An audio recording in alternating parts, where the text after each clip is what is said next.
Hello, everyone, and welcome to Shoot Extraordinary 2021. I'm super excited to be here with you. I am Michael Anthony, and I am the Vice President over here at Lensbaby, and I'm super excited to be here with you guys. First and foremost, just doing a mic check here. Can everybody hear me? Let's make sure first that you can hear me. That's probably pretty important. And I want to make sure that you guys can hear. We got some people from all over the world. Some people are saying no sound. Okay, cool. So some people are saying yes sound. Some people are saying no sound. I'm going to go with the yes people. So thank you, everyone. I'm very, very excited to be here with you. Bob, Belinda, Carrie, Rick, what is up, everyone? Hello. Thank you for being here. There are so many of you. Stephen, Carl, Jackie, hello. Hello, Candy, hello. Welcome, everyone. Where are you guys all from? Put it in the comments. Let us know. We have people from all over the world joining us over the course of the next few days, and I'm very excited to be here with you. We have this event planned out in a way that I think is going to be just absolutely incredible for all of you who are seeking not only knowledge, but education as photographers, and particularly as Lensbaby photographers.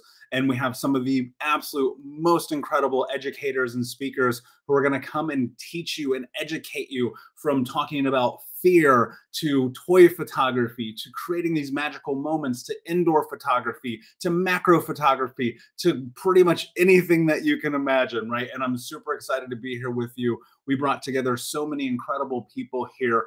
And I realize many people are watching live right now. There's hundreds of you across Facebook and Instagram and Twitter and LinkedIn and the whole nine. And for those of you who are going to watch the replay later, if you have to go away, don't worry. We are going to air the replay, and all this video content will be available at lensbaby.com over the coming days. So I'm very excited. What are you? Just type in the comments below. Tell us right now, what is the thing that you are most excited about over the next few days of the conference? Where we got people all over Connecticut, the UK, Oregon, South Carolina, North Carolina, Kentucky, Canada, California, Belgium, Australia, Bellingham, Washington, Denver. I think I might do a giveaway for whoever's watching from furthest away. So you definitely want to type down in the comments below. Latvia, Wisconsin, the Wells, Canada. I love it. Sunny Florida. I'm jealous of you. It's not sunny in Portland today. So anyway, very excited to be here with you. We have so many incredible ambassadors speaking, Lensbaby educators speaking, co-founder Craig Strong speaking. It's going to be wonderful, and I'm very excited to be here with you all. One of the things that we're going to be doing are a ton of giveaways. And if you've been following the emails and the newsletters and the website and the social media content that we're putting out, you probably know that we're going to be doing a gigantic giveaway on day number 4. So we're giving away a Sony A7C camera, a $1,000 Lensbaby gift card, and a Fundy Pro Suite membership to one lucky winner over the course of the next 4 days. So everyone who pre-registered is already qualified and entered into that contest, which I'm super excited about. But also, we're going to be giving away tons of gift cards and prizes over the course of the next few days for people who are actively engaging in the conference. So make sure that you're showing up. Share this. Like, if you're on Facebook, click that share button right there and help us show this conference to everybody all over the world. If you're on YouTube watching, make sure you hit that like button, because if you don't, then not enough people are going to get to see this. And I want to make sure that everyone can get this education. We put this conference on for free because we believe that education's everything here at Lensbaby. And as someone who has spent years in photography along with this amazing team over here at Lensbaby, it is our honor to be able to present this to you. And I would tell you this, a similar conference, a ticket to this would cost you $1,000, if not more. And so with that said, I wanted to make sure that we could make it for free because we believe in education. We believe in giving people the tools, and ultimately we believe in being extraordinary. And Shoot Extraordinary is such an important part of the nomenclature here at Lensbaby. And for over the last 17 years, we are constantly trying to do everything we can to help you face your fear and to become the creative that you know you're capable of being. one of the most incredible things about not only working at Lensbaby, but having this experience over the course of almost 17 years of my life even, is just watching the trajectory Lensbaby's been on and watching this company grow and watching all of you amazing photographers get better every single day. You know, it's really fascinating as we watch and as you grow and as we see things happening. I'll tell you this, I could not be more proud of all of you who not only support Lensbaby, but put out your incredible art every single day, whether you're Unplugged or Instagram or TikTok or wherever it's going to be. So first and foremost, of course, thank you for doing that. Thank you for supporting Lensbaby. Thank you for showing up here today. We're so excited for what's to come. And we're going to start off with our co-founder, Craig Strong, talking about one of the things that I think happens to all of us as photographers, and that's facing our fear. Because ultimately, one of the things I think so fascinating about Lensbaby and what we do here is we put ourselves in this position to think outside the box, to act outside the norm, to not go for the perfectly tack sharp images every single day, but instead go for that thing in here in our heart that makes us go, this is what brings me joy. This is what brings me happiness. This is what makes me want to be a photographer. And so as we face fear, I think it's one of the things that ultimately set us free. And I'm very excited for this conversation and this keynote that we're going to open up with from Craig Strong. So I'm going to give you guys just a couple of minutes to get settled in. I'm super excited to be here with you. Again, make sure you're interacting. Make sure that you're commenting. Please share this. Please like it. Please subscribe if you're watching on YouTube or LinkedIn or Twitter or wherever you may be. And make sure that you're engaging over the next 4 days, because we are going to be giving away a ton of prizes, a ton of gifts, and a lot of different things that I can't tell you about yet that you'll find out as we go. And as you have questions as we're going through this, feel free to put your questions in the chat boxes, because our customer happiness team here at Lensbaby, we're watching these, we're monitoring these. We want to make sure that we can get back with you and support you and help you in any way that we possibly can. So again, thank you all for being here. We're so excited. I see Jeremy's here. What's up, Jeremy? Nice to see you. Jillian, Bianca, who else is here? Candy, hey, how's it going? Greg, Debbie. Wow, people from all over the country, all over the world. Devante, what is up? Arlene, how are you? Denise, Starfire, what a cool name. Welcome, everyone. So I'm very excited. Everyone else is very excited. I'll tell you what, we're going to go into the first conversation here right now with co-founder Craig Strong. Thank you all. Shoot extraordinary. Have an awesome day. Here we go.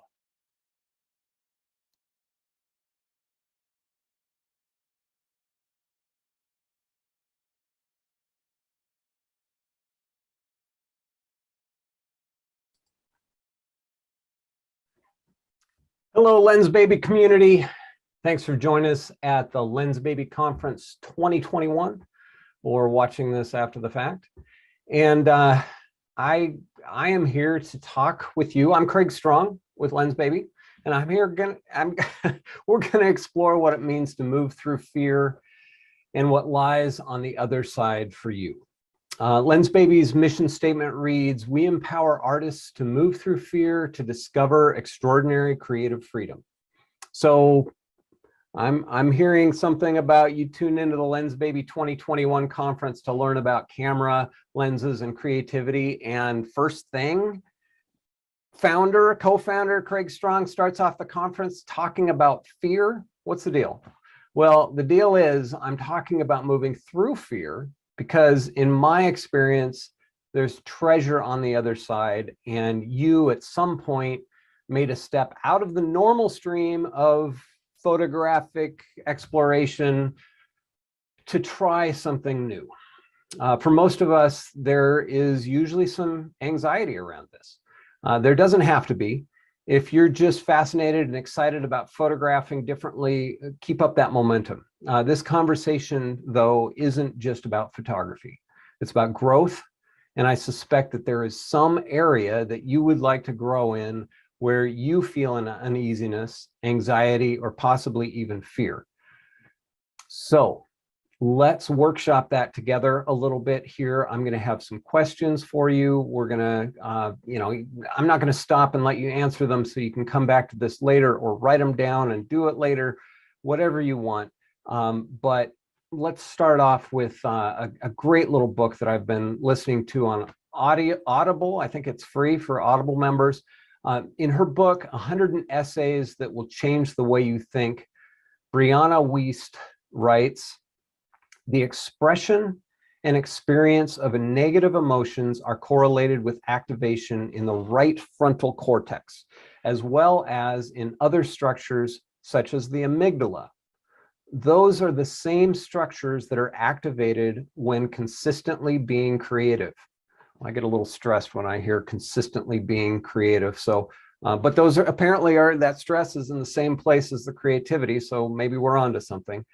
So the artist in each of us lives right alongside, hand in hand, with fear and our other negative emotions. So that creativity, the fear, the anxiety, all of those things are happening in the same place. Wiest goes on to say, fear doesn't mean a desire to escape. It means you're interested. That's fascinating. If I'm afraid of something, now, not everything is interest that means I should be moving toward it, but it's something to pay attention to. It's something you noticed. It's something that on some level is important to you. And she says, it's even been said that fear has two invisible faces, one that wants to flee and the other that wants to investigate. This is to say, nothing is genuinely scary to us unless some part of us also wants to understand it, knows we're a part of it, and feels as though it will become part of our experience. So I'd like you to join me for the next few minutes as we explore. I'd like you to explore your experience of fear and moving through that fear and what that has brought you and what roadblocks are still left to be broken down and moved through. If you have a writing utensil and a paper handy, grab it if you haven't already. We won't take the time during the presentation to explore your answers to the questions that I'm going to post or say, but you may find it helpful to write them down for later or come back to the rebroadcast of this mini workshop to pause the video and do some writing. So first, let's explore the statement, fear doesn't mean a desire to escape. It means you're interested. Question and assignment. List a fear that won't go away. Now the question. When was the first time you remember having that fear?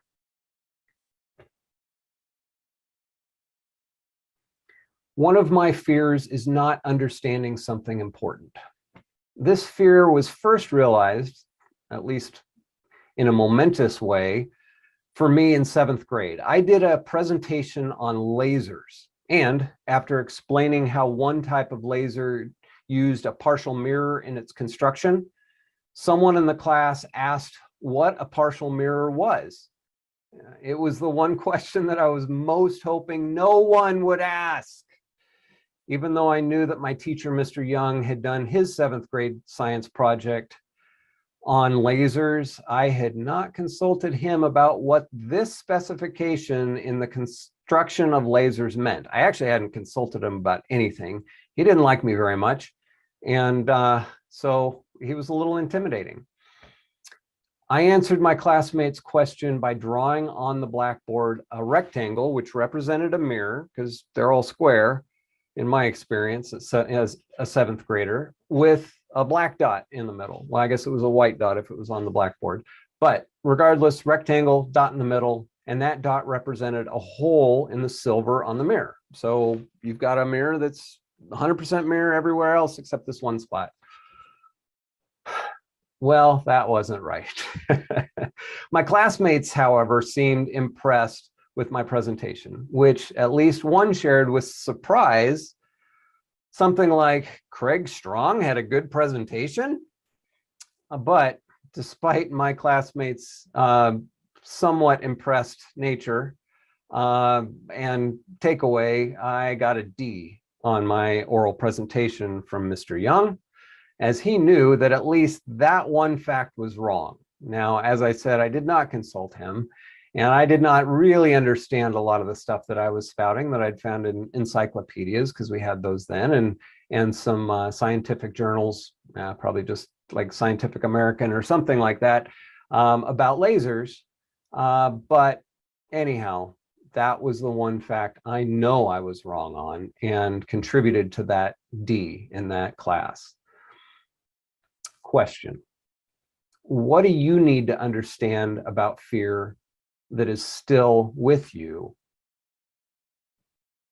So I want to talk about some fears here in the journey. At some point, I moved from being a photographer to making a product. Now, this is the form factor of that first product. This is the 2.0. I don't have an original handy, but it looked and worked pretty much the same. And I had to go from being a photographer who was making very ugly lenses for myself that made amazing images to playing an engineer on TV, I like to say now, and product designer, and without any product design background. And so there were a lot of fears that were confronted along the way. This type of tubing is much smaller, although we've explored all sorts of different things we can do with tubing in various different sizes. This type of tubing ended up being the foundation for that first product. And I had no idea how to source anything, let alone a specific thing like this. Fortunately, I found that tubing and I was able to do that. But there was a lot of fear that I had to move past to get there. And those victories, going over those hurdles, led to future victories. You know, talking about flexible lenses, this is the Spark. We've got the Spark 2.0 now, but they both work with all of our optics. The original Spark has a tilt limiter, so on some of the optics it won't tilt as much, which usually is a good thing. The new Spark is available for more mounts.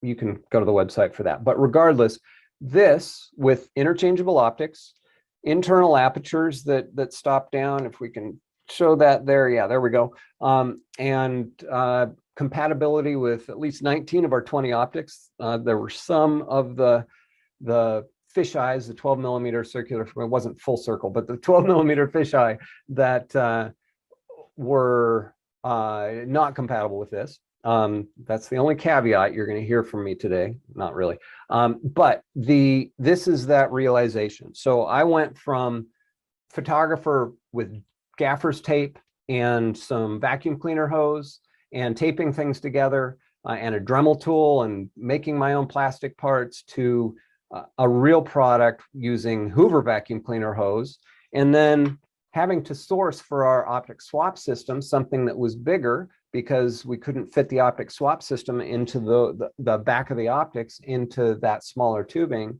and still reach infinity or have any amount of short close focus to it, to finally having another finished product, which we're selling now. And again, each one of those things it was almost a domino effect where I went over one hurdle, which was finding that original vacuum cleaner hose and finding the source for that. And that said, hey, I can do what's next. So that was one illustration from the Lensbaby experience of how I got through my fears and how that led to the next great thing. So back to the question, what do you need to understand about that fear that's still with you right now? If some part of my brain that allows me to be creative is activated when I experience negative emotions, this connection between fear, or more importantly, overcoming fear, could be a key for many of us to harness our emotions in a constructive manner. Several years ago, I went to the Van Gogh Museum and Art Gallery in Amsterdam. Amazing place. It was a powerful experience. I think that partly because I've seen Van Gogh's images or images of his artwork in publications and online for years, I'm afraid to say that it started out a little lackluster. I was disappointed. The drawings and paintings, maybe it was like they were built up so much, and now they're here in person, and yeah, You know, that didn't last very long though, because I spent time with that art and it started to sink in. But at first, it just seemed like another way to express something visually, a visual way of seeing the world. And now we've got Van Gogh, we've got various visual mediums that weren't available then. The artists of his day were not doing anything like that. So the world hadn't seen that. So I placed myself in a world that had not seen his vision or anything like it before. And that helped me better understand how groundbreaking his creations were then, and how that really set the stage for all the things, all the visual expressions that we have at our fingertips now. Much of the information about Van Gogh was about how difficult his life was, how depressed he was, how his mood swings went crazy. He was a tormented human who ended up ending his own life. I still ask myself, thinking about the artwork that I witnessed and that process of going from walking in and feeling like it was diminished to then it growing even bigger than I'd felt before when I'd seen images of it. Was it necessary for Van Gogh to be tormented in order for him to see the world in such a unique way? Well, we can't know the answer to that question. Many artists deal with a great deal of darkness in their lives on their way to creating beautiful works. And that, again, brings us back to fear, and the fear that we need to move through in order to find extraordinary creative freedom. Question: what beautiful thing in your life has come out of torment? Now, I'm going to following that question, I'm going to go on to another Lensbaby and talk about that process. I would say that the torment that came with making a lens, which essentially for me was just blocking out the light. That's what the vacuum cleaner hose did, so that I could see what all of these crazy lenses that I was using could do, or wanted to use could do, because there was no free lensing back then. I'm sure somebody was doing it, but it wasn't a thing and that I was aware of. And so I wanted to block out all the light. And so that's where, okay, I got to go find the tubing. I found the Hoover vacuum cleaner hose. I found the source, and we were off to the races. But then the torment, if that might be a little strong for that, but over the next several years, I was spending that time working out the problems that we had introduced. No other camera lenses had the same problems that the original Lensbaby, and then the Lensbaby 2.0, which worked out some problems, and then the 3G, oh my gosh, both worked out and introduced problems. But once I really sat down and said, okay, here's all the things that I would like to fix here. And I've got this company. I think we were probably about 12 employees at that point. And if I don't fix them, we can't keep these people part of our team. And we had an amazing team. We still do. It's phenomenal. But this was, largely a different team back in 2006. When we came out with the 3G, and I started working on, okay, what's next? I'd gone over the hurdle of the original Lensbaby and the 2.0, and now the 3G. And so it was, the optic swap came out of that, to where I was like, okay, we've sold people this individual lens, and this lens does one thing. Now it does a whole bunch of things because it tilts all over the place, and the different apertures have a different look, but it's not as versatile as I wanted it to be. And that's where coming out with an optic swap system allowed me to say, okay, you're buying one lens, but now you can take out one optic and you can put in another, and you've got a whole different experience, a completely different look, from sweet spot to slice to this is a twist with the twist 60. It's got a swirly background. When all the stars align and you're subject to background and subject to camera distance are just perfect, and the background has got a detailed enough texture to that it can show the swirl, and then amazing. So that was one of those things that now torment may be a stronger word than that, but than what I went through for that, but it did bring us to something that was, it was important to experience that discomfort along the way. So I'm going to read that question again. What beautiful thing in your life has come out of torment? For me, I grew up not picking up on social cues. I've talked about that before with you in this community. It created a huge amount of anxiety for me. One of the things that I found solace in was understanding the technical aspects of the gadgets I owned. I took everything apart. My room was just like littered with electronics and broken toys and broken electronics and more mechanical things that I'd pulled apart. And you know, I was not a neat freak, so they did not get back together. And if they didn't work, I didn't throw them away right away. So mom was not pleased most of the time. Well, so through the process, well, cameras was one of those things. And so yes, I took apart cameras and they never went back together ever, as a kid. Every once in a while now. Through the process of reading popular photography, Shutterbug, outdoor photography, and any other photography magazines that I could get my hands on, cover to cover, including the classified ads in the back, I was introduced to and became obsessed with an artistic medium, photography, that I likely never would have known. And had I not been working on overcoming that anxiety, I would not have learned the gear, which then led me to all these publications, which led me to wanting to actually take pictures. Photography became something that I could do that would help me relate to people that I didn't otherwise understand, which was pretty much everybody, including myself. From the protected vantage point of observing people through my camera lens, I started to understand what people were doing, thinking, and feeling. Question: what's the scariest thing for you to photograph? So I want to talk about 2015. That's when we came out with our first standalone lens, like a real lens. It looks like a lens, it focuses like an old classic lens.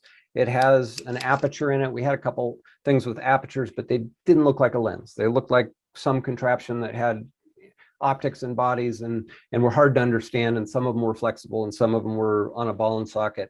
And in general, I would say that was a big hurdle for Lensbaby. Was we had to explain things in a way that nobody had understood before. Like we presented and said, this is a camera lens, and people look at it and go, no, it's not. And we'd have to say, well, here's why it is, and here's what you need to do to make it work. And generally, none of those things that you had to do to make it work, you ever had to do with another lens. So Lensbaby was at a crossroads in 2014 of going, okay, we need to also serve photographers that are willing to try something different, but the optic swap system and those bodies were just too far out there. And so we started with the Velvet 56. That was a time when we absolutely had to have something new that resonated with an audience that we had not reached yet and would serve the audience that we had already built and the community that we had built. And so the Velvet 56 came out of a time of necessity. It was, I have you to thank for coming alongside of us and adopting that and sharing it with your friends and sharing the images you make, that no macro lens is like any of the Velvet lenses, and being able to introduce something that has a variable effect at various apertures, close focuses down to 1 to 2. Now, technically 1 to 1 is a macro lens, but this does focus very close. And it gives you tons of just variability. So just like the optic swap system, where you buy something and you can do a dozen things, you can do 100 things with it. This was that, and it was so necessary. And there was some fear along the way that we had to move through as a company that got us to the point where we're like, okay, this is ready. This is something that will serve people. This is something that will help us keep our team together. So I'm going to read that question again. What's the scariest thing for you to photograph? For years, I didn't feel comfortable taking portraits. It's still not my favorite thing. And the fear I have is that that discomfort will result in uninspired images, and that fear will become a self-fulfilling prophecy. I don't know that I've ever sat down and written a letter to myself exploring this fear, which we'll talk about another author using that technique to overcome fear. But another fear around photography for me is flower photography. Subject matter, flowers, oh my gosh, I'm about to have a panic attack just saying it. Being around Kathleen Clemens and many of you who have mastered this subject matter, it scares me to make and share photographs with you of flowers. I often wonder if community members that seem overly negative about flower photography, and there have been a couple, have ever tried making pictures of flowers. And if they did, how far did they take it? If they haven't, is it because they have a similar fear as I had about making portraits of people, that their efforts would result in uninspiring images, that their fear will become a self-fulfilling prophecy? How far do you take something new? With that question, I want to get back to the Velvet. Once we had come out with the Velvet 56, there was, okay, where do we go with this? People love it. What do we do? And so we came out with the Velvet 85, much bigger, a lot more glass. It was a challenge to design, and it's expensive to make. And again, we're like, okay, people like the Velvet 56. Are they going to like this? And is this going to serve our community? And so we stepped from there to this, and this was a raging success as well. Thank you. I am so grateful for you supporting these endeavors, because again, these are hurdles that I have to jump over, that Lensbaby and our entire team, I'm certainly not doing anywhere close to the majority of this. Even the design on the products, I'm not an optical designer. I have an engineer, Drew, who really championed the beautiful industrial design on this, and made this amazing.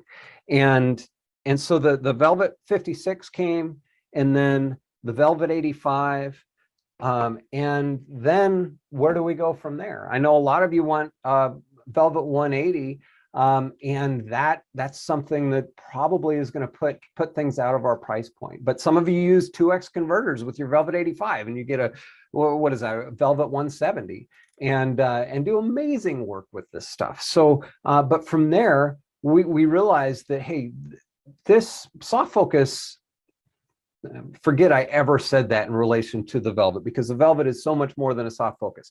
But the effect of having that glow over your highlights, even over the shadows, had never been done in a wide angle lens before. And so we went to a 28 millimeter f2.5. It's actually f2.2 because we thought f2.2 had too much glow, so we put it on a plus on here, but everybody loves it. I love it anyhow. And I'm speaking for everybody. And this was yet another. I'm taking something new. The question is, how far do you take something new? And to be able to apply the learning that we had from the Velvet 56 and the Velvet 85, and be able to take that and put it into something, this beautiful piece of glass of the Velvet 28. I just love this thing, and it's an amazing star lens. And that's something that I've done a little bit. I've dabbled, and some of you have dabbled with me in that, or have become masters in that. And it's really awesome to see what is being done with Lensbaby gear and subject matter that I never would have thought. I didn't even think I was going to shoot Lensbaby of the Comet. And I get there, and the first couple images, I thought, well, I'll start with Lensbaby. I never took my my regular lenses out of the bag. So how far do you take something new? I plan on taking star photography further. It's easy for me to pick up something new once, however. I can do that on a whim even. It's kind of a challenge. However, it takes a decision after that initial attempt to do it again. That decision is that I will choose to learn something I don't know how to do, which the initial attempt almost always makes it abundantly clear that I don't know how to do this. As I often quote my high school health teacher, Mrs. Geary, I loved her. I wish I knew where she was now. Maybe she's listening to this. I'm going to quote her again now, saying, which she said almost every other day, anything worth doing well is worth doing poorly for a short while.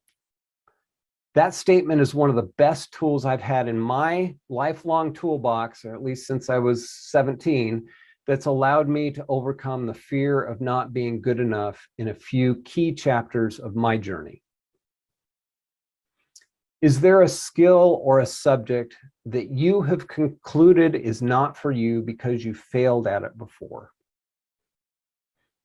I'm not going to show you any lens babies after that question. But this is a challenge. Is there a skill or a subject that you have concluded is not for you because you failed at it before? In fourth grade, I was at the top of my class in math until we learned something that I did not fully understand. Well, I didn't learn it. The rest of the class learned it. I missed it. And, you know, fourth grade, that's pretty formative years as it comes to math. It may have been a couple of days, a week or more, but when I finally asked what I was doing wrong, because I just didn't get it, why I was getting marked down on these tests and my assignments, it was simple. I was carrying my numbers wrong in multiplication. I think I was adding them before I carried them, or I don't know what I was doing, but I did it again the other day when I went to do long multiplication. I was like, oh yeah, that's what I was doing. And eventually I got it right. But once I figured it out, I was and was back on track. But still my enthusiasm for the subject was gone. I had thought, and it's really a fixed mindset of that I exhibited at that point. If you've read Mindset, the book by Carol Dweck, she talks about that, powerful book. But I figured, okay, I am not good at math because I missed this thing. Everybody else got it. I thought everybody else, maybe I was one of, 25 people who missed it. I'm not sure, but I missed it. And so I was critical about myself in fourth grade. And unfortunately, or maybe fortunately, based on the creative direction that I may not have chosen, had I not gotten lost in fourth grade math, I never fully shook the stigma that I was bad at math. This is not a fear that I plan to tackle, but preparing this talk, I've got to say, I think I'm going to explore it a little bit. I doubt I'll probably go back into a math program on a formal level, but I'm going to pull out the Sudoku and see how I do tonight.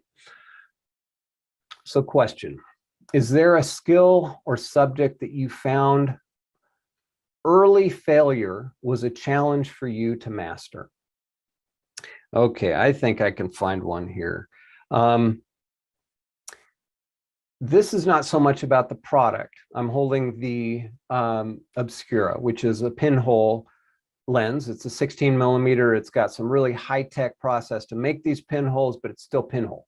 And I say still because it's not a lens. And so you're never going to get a super sharp pinhole. But this has 3 different types of pinhole. 2 of them one of them is impossible to make in a precision way in any other way that I'm aware of. And then the other is very difficult to make in a durable way.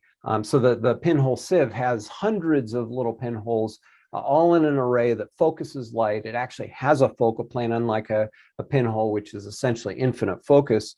And then it has the zone plate, which is a whole bunch of clear rings. Each one has the exact same surface area as the center pinhole. And then there's a pinhole, which is that same size center pinhole as the zone plate has, and I believe as the pinhole sieve has. And again, Drew worked out all the equations for the pinhole sieve and the zone plate, and we tested a whole bunch of them. This is what we came up with.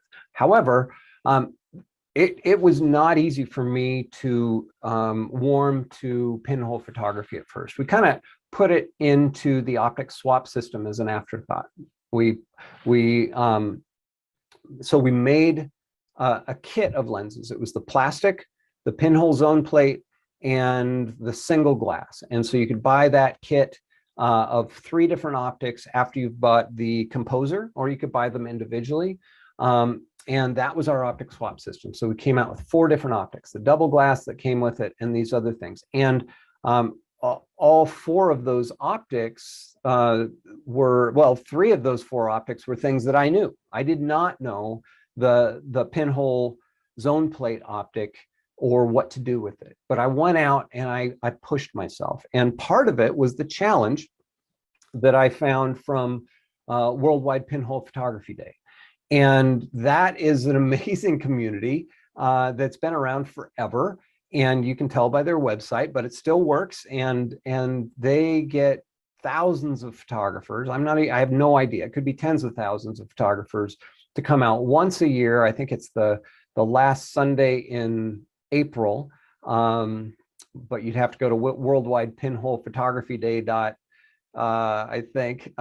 .org to figure that out. But that challenged me, and I said, okay, I'm going to actually share this. This is something that I need, this tool of this community that I'm not even a part of, that I want to be a part of, that I want to contribute to. And so that was the challenge for me. And finding those tools has been really critical to get over the learning curve and to motivate me to get through that learning curve. And being part of this community too, to share things with you that I've been able to create, not just the lenses, but also the photography that I can create from it. I love it. It's what keeps me going. Thank you. Continue to challenge me and always constructive criticism. I don't even wait for me to ask, but don't volunteer unless somebody says that to you about their work. So I'm going to read this question again. Is there a skill or subject that you found early failure was a challenge for you to master it? So did it challenge you that you failed early? As I started out as a photojournalist, I entered weekly and monthly contests and never won a thing. But unlike my 4th grade math experience, which had that 4th grade Craig Strong had a very fixed mindset, I saw this as a challenge. And I believe that's the growth mindset of, and I wish I had it more areas of my life. But in this situation, I did. I saw it as a challenge to conquer this thing that I wasn't doing well. And it made me a far better photographer. I needed it to be able to excel at my career. I needed to be good at this. And those early failures were critical to my success. In fact, I get butterflies in my stomach thinking about that 24-year-old photojournalist wondering if I had what it took. I didn't know. I had no idea. I hadn't experienced the success. I hadn't even won anything in these weekly contests that, there was probably a dozen photographers, maybe 30 photographers from the Northwest that were part of this weekly contest. And as part of a larger organization, worldwide organization. And I didn't know that I could do my job well. And that 24-year-old was still wondering, do I have what it takes? I actually miss those butterflies from my youth. And I wonder, what is it that I could learn now that would be as important to me as capturing those important storytelling images for newspapers as that was to me then? My inner voices were fighting, telling me that I had what it took on one hand, and often even louder, telling me I would never be good enough. I fortunately had a great editor, Michael Kelly, who was on my side, and I knew it.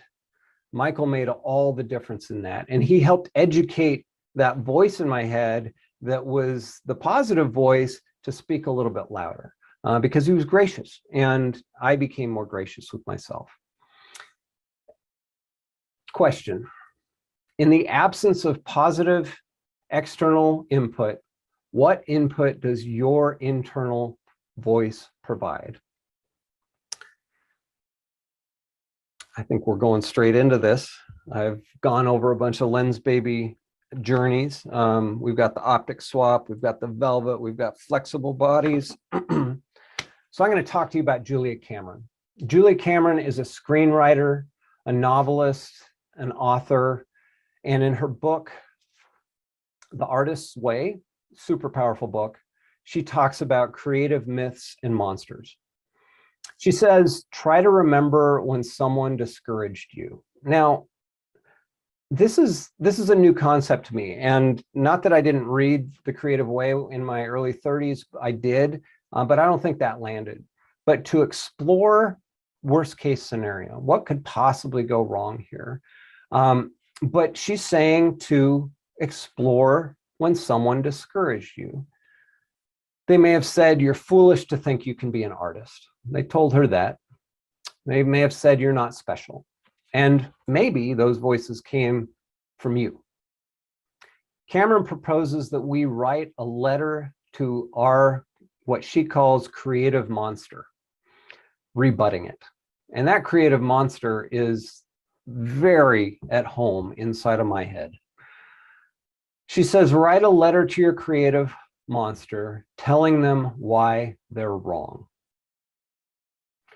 Now, the first thing to do is to explore what the creative monster has to say.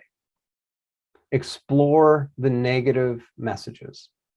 And then write a letter to your creative monster, telling them why they're wrong. One of my loudest creative monsters is constantly telling me that the creativity I have won't be communicated in a way that anybody else understands. I'm actually feeling that a little bit right now as I'm talking to you, wondering if this is landing. But oftentimes I will make a photograph that I'm super proud of, but I'll never share it. I mean, we all have that experience. My mouth's getting a little dry thinking about this. While there is some visual art that I create for myself, and that is totally valid, often the fact that I don't share what I create comes from me listening to my creative monster. If I were to write a letter to that creative monster, here's what I'd say. First, I'd say, you're a monster. Get that one out of the way. I don't have to listen to you tell me that I don't share my ideas well, or that my creativity doesn't come across in ways that other people can understand. There is so much going on in this brain and in this heart that is worth sharing, but it doesn't all need to be shared. The things that I do share are what I've chosen as most important. You don't get to tell me that all the rest of it makes me inadequate. That'd be a good start to that letter. Julia Cameron, in the Artist's Way, talks about blasting through blocks. She says, write down your fears and angers. Here she is talking to us about the negative aspects, talking about fears, writing them down, explore them. What are they actually? What's your baseline? Read them out loud to someone you consider to be a believing mirror. She has a critical inner voice that she's named Nigel. He is a British interior designer, and he has reasons for her to be a failure at every turn. At everything she does, he sees a problem. And the believing mirror is the other side of that, both internally and externally. Finding people in your life and finding that internal voice that can believe in you, that can give you the personal belief that says, I'm moving forward with this. I'm proud of this. I like this. She says, don't share your dream with someone who will say, don't quit your day job, or don't you think you'll need something to fall back on? Those are always great things to hear, especially if you're an entrepreneur. Share it with someone who's going to say, that's a great idea. I can see you doing that. She specifically says, don't bring up your business ideas or your crazy creative ideas that you haven't embarked on yet or haven't seen success with yet at the holiday table. Don't just bring it up to people that don't have a vested interest in encouraging you and don't have a track record of believing that you can do things that are out of the ordinary. Question: Oh, wait, the critical inner voice. She talks about conquering that and staying one jump in front of Nigel with artist dates, which is weekly, having a 2-hour exploration that is just for you to nurture your creativity. I signed up for a 2-hour date with myself going to the Van Gogh exhibit here in Portland. It's an interactive, immersive exhibit. And I look forward to seeing Van Gogh's work from a completely different perspective. And they go into his life, they go into the evolution of his work in ways that pictures on a wall and the items of his belongings that were at that museum in Amsterdam just couldn't. And that's going to be here in Portland, and I can't wait. That's an artist date I'm taking for myself. I actually got the ticket that allows me to go 2 hours early. And so it's going to be longer than a 2-hour date because I've got some time to make up for myself. But I'm looking forward to nurturing my creativity in this way and looking forward to doing it next week and the week after that in new ways that I haven't thought of and tickets I haven't bought. Artist dates actually scare me. But here's the question. What would you do for 2 hours that could nurture your creativity? Giving myself time to explore my unexplored creativity when I do not have a deadline or I'm not part of a specific challenge like that Worldwide Pinhole Photography Day challenge, it feels scary. And maybe I need to go find more challenges.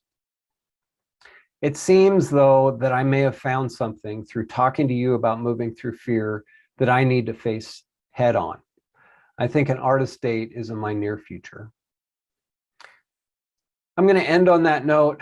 I appreciate, again, that you have come here to explore your journey, your creative journey as it relates to photography, as it relates to just moving through fear in general in your life. And we've got all sorts of crazy stuff that we use and we believe can help foster your journey because it's new stuff. And anytime you learn something new, especially when it's got a steep learning curve, which a lot of Lensbaby stuff does, there's some anxiety around that. It'll bring up some fear, and it's worth moving through. Sometimes simply to learn something new, and other times because that something new can change the way you see the world. And I hope both is true, and I hope that you experience creative freedom out of this process. Thank you again. Love this community. Thank you for being a part of it.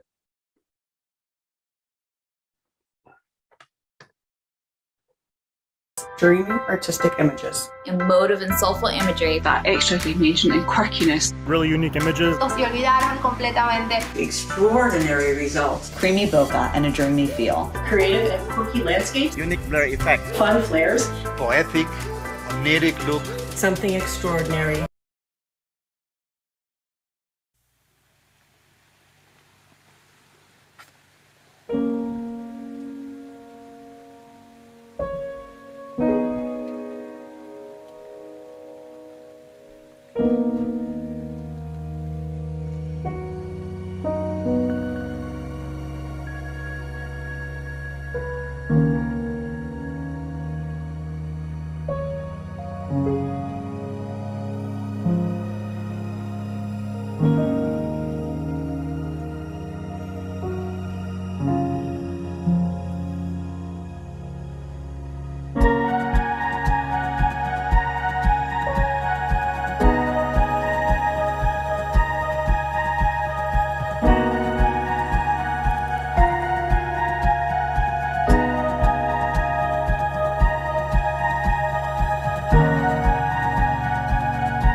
Hey everyone, hope that you enjoyed Craig's presentation.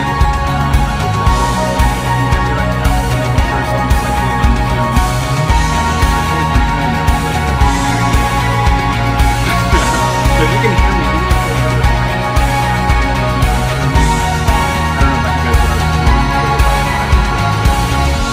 Absolutely phenomenal. You know, I think one of the things we have to do as creatives is obviously face our fear, and that can be very difficult, but also simultaneously incredibly empowering. So give me a second here. If you can see me, I'm trying to multitask here and look up something really interesting that we're doing here with you all. Can't hear me over the background music. Why don't we do this real quick? So I'm going to kill that, and I'm going to come here, and now I'm going to assume that you can hear me. Let's hope that that's true. We'll throw that back up in just a second. But I just want to say thank you guys all for being here. We're going to give away our first prize of the day. As I told you, we are watching and paying attention and interacting with all of you today, and we're giving a $100 lensbaby.com gift card to, air drum roll, Jolanda Green. So congratulations, Jolanda. What I need you to do is email customerhappiness@lensbaby.com, and we are going to be awarding you a $100 gift card. So thank you so much for being here. Thank you all. I'm super excited for our next presentation with Shelly as she dives into toy photography, one of my favorite things ever, and we will see you in just a few minutes.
Hi, I'm Shirley Corbett. I'm a toy photographer from Seattle.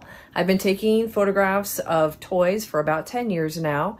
With my Lensbaby lenses, maybe 4 or 5 years. I really love the Lensbaby lenses because they allow me to blur the lines between photography and painting. And what that allows me to do is take something like this and make it look like this.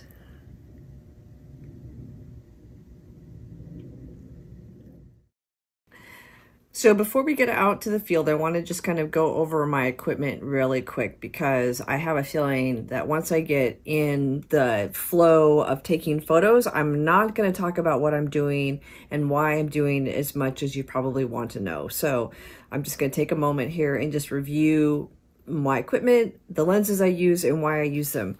So my favorite lens, and this is this setup, basically. I call it one lens because basically I think of it as one lens. This is the Composer Pro 2, and what is unique about it is it sits on this ball and socket and I guess apparatus for no better word. And I can move the glass, the lens around on my frame and focus it in different ways and create different effects and the combination with f-stop, I can do all sorts of crazy things. So I love this flexibility.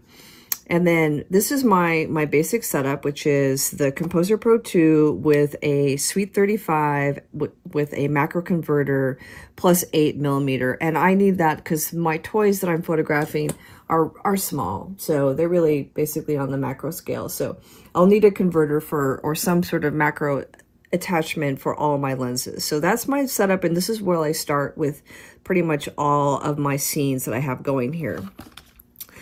And also this is where I get all my motion, is with this setup. So if you see a photo that I've done that has a lot of edge blur, it looks like the figures are flying or there's a lot of movement or a spaceship is taking off, that kind of thing. I get that with Suite 35 on the Composer Pro 2. So that's where I start. And then I'm like, okay, well, that's great. I love what I got there, but now I want to try something a little bit different. Then I'll almost always go with the Edge 50, which has a built-in macro, which I love.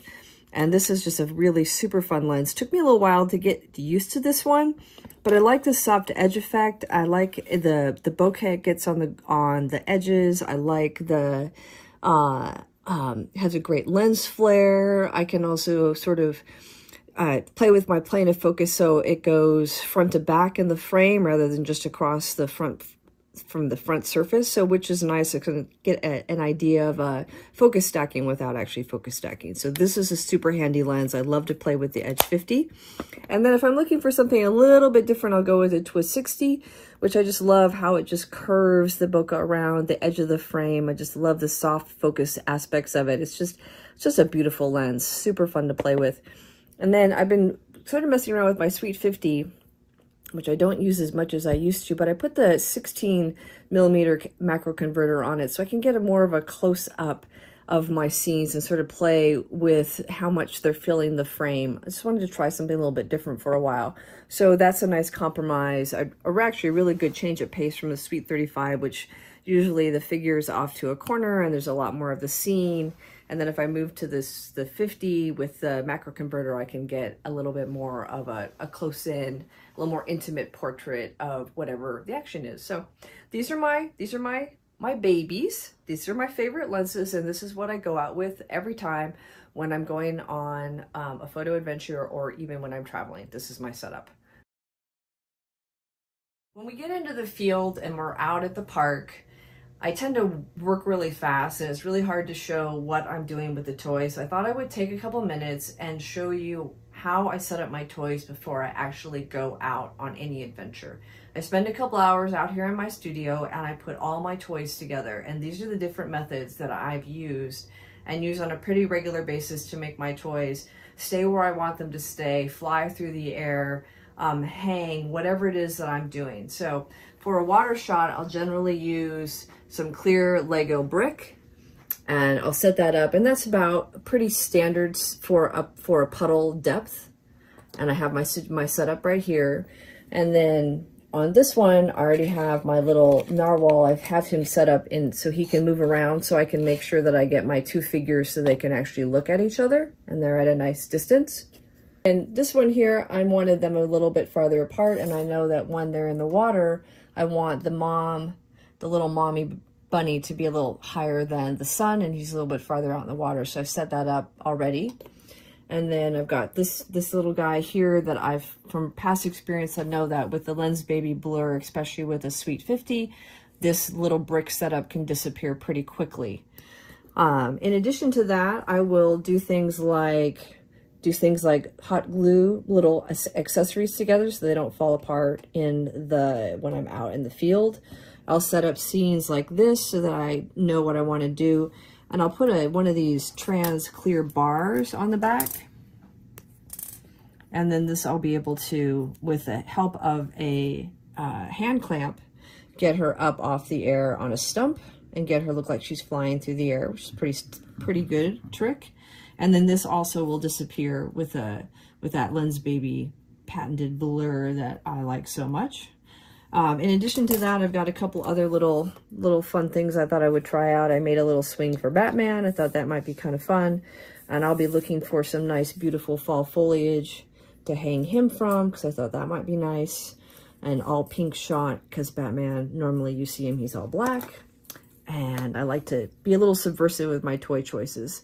And then just something that's a little bit fun for me. One of my favorite figures, a little Chima bird with a little blue teddy bear.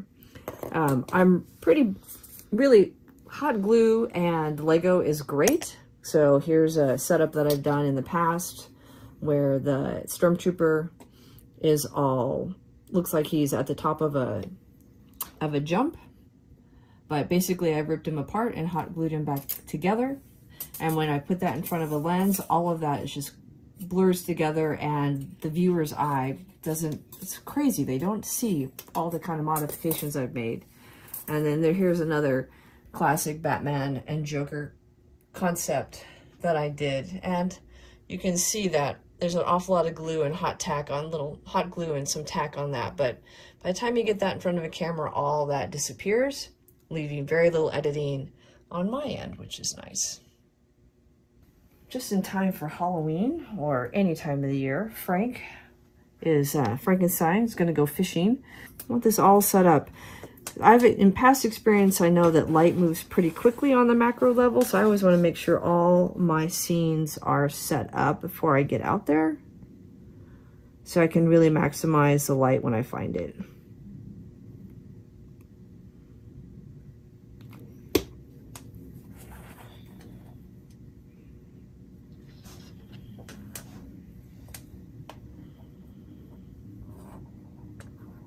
Sides. I'm going to try it again.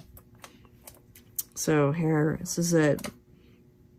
The problem with this particular setup is pretty finicky, and if it holds together when we're out in the field, I'll be impressed. That'll be a little goober I'll have to take out in post, but that's not bad.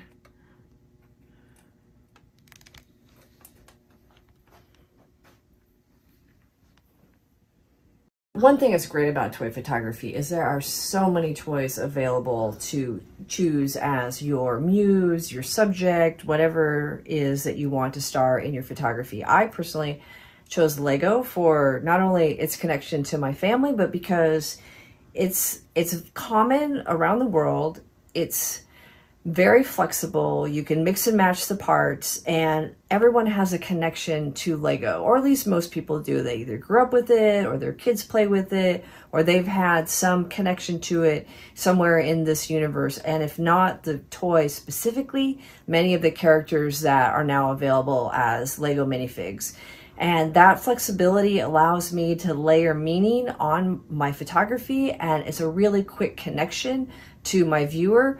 And it's a toy that doesn't take itself too seriously. And to me, that's really, really important, because for me, toy photography is about fun. It's about silliness. It's about bringing joy to myself as well as the viewer, and just having a good time. So for me, Lego is my primary muse. I hope you've enjoyed that little overview of my kind of getting ready process and how I choose my toys and get them set up and what I'm going to do in the field. So now I'm going to take a minute. I'm going to get everything packed up, and I just want you to know that all of this stuff can be done at your home, in your house, in your garden, at your local park. I personally need to go to my park because it's the only place that has a puddle, and as we reviewed, several of my scenes all require a nice shallow mud puddle. So that's what we're going to go off and go find. So I'm going to take a minute and pack up my toys, and then we'll head to the park. So see you there. Hey, we made it. We made it to the park. Woohoo! Are you ready for some toy photography fun? I know I am, because every day is better when you get out your camera and some toys and take some photos. So I have my first setup, and the first thing we're going to do is going to go find a puddle. And I guess that's why I always come back to this park, is because I'm pretty much always guaranteed I'm going to find a puddle somewhere. Something about this little family of beavers are always sort of sculpting the swamp, and I'm always finding, even in the driest of seasons, a little bit of water. But you can do toy photography wherever you're comfortable, in your own yard, in your home, your local park, whatever works for you. So are you ready? Let's go have some toy photography fun.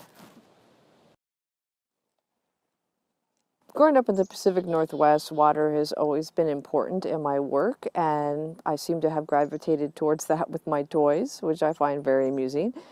Some things are very consistent, and I love the reflection. I love the movement that you can get, at least to make it appear as if the toys are moving when the water is moving, so you get a little sense of realism. It's also incredibly pleasant, and photography for me is a relaxing hobby, so being around water is just part of that process.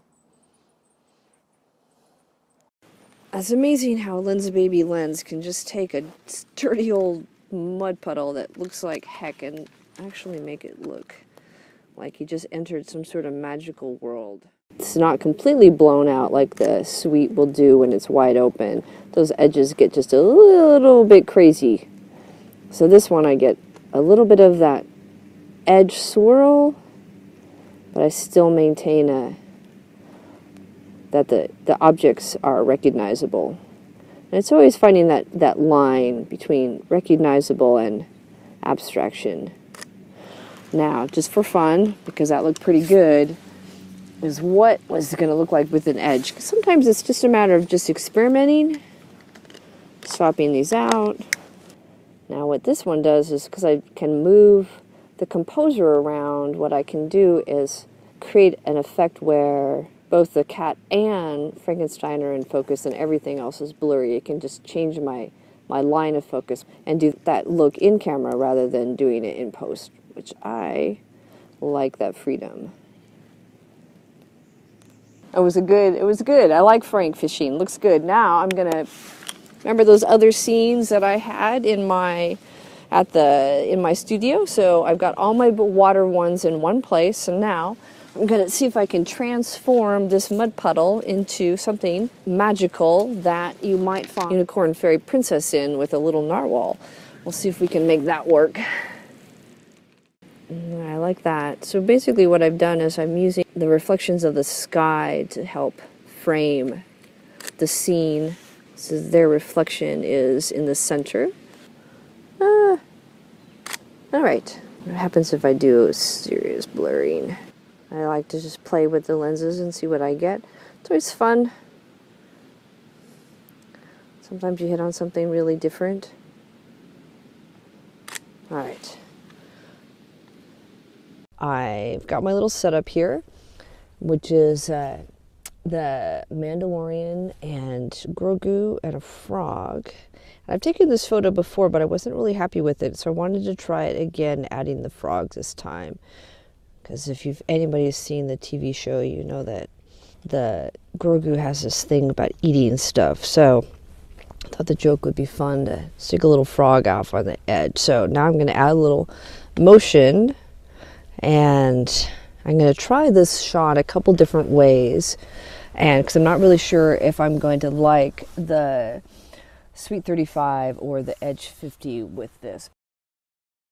I have found from past experience that slight change in angle is the difference between having your toys look believable or have them look like just plastic toys. And since my goal is to make it look like my toys have come to life, I like to have that flexibility of being able to move around 360 or at least 180 my toys and see what's going to look the best.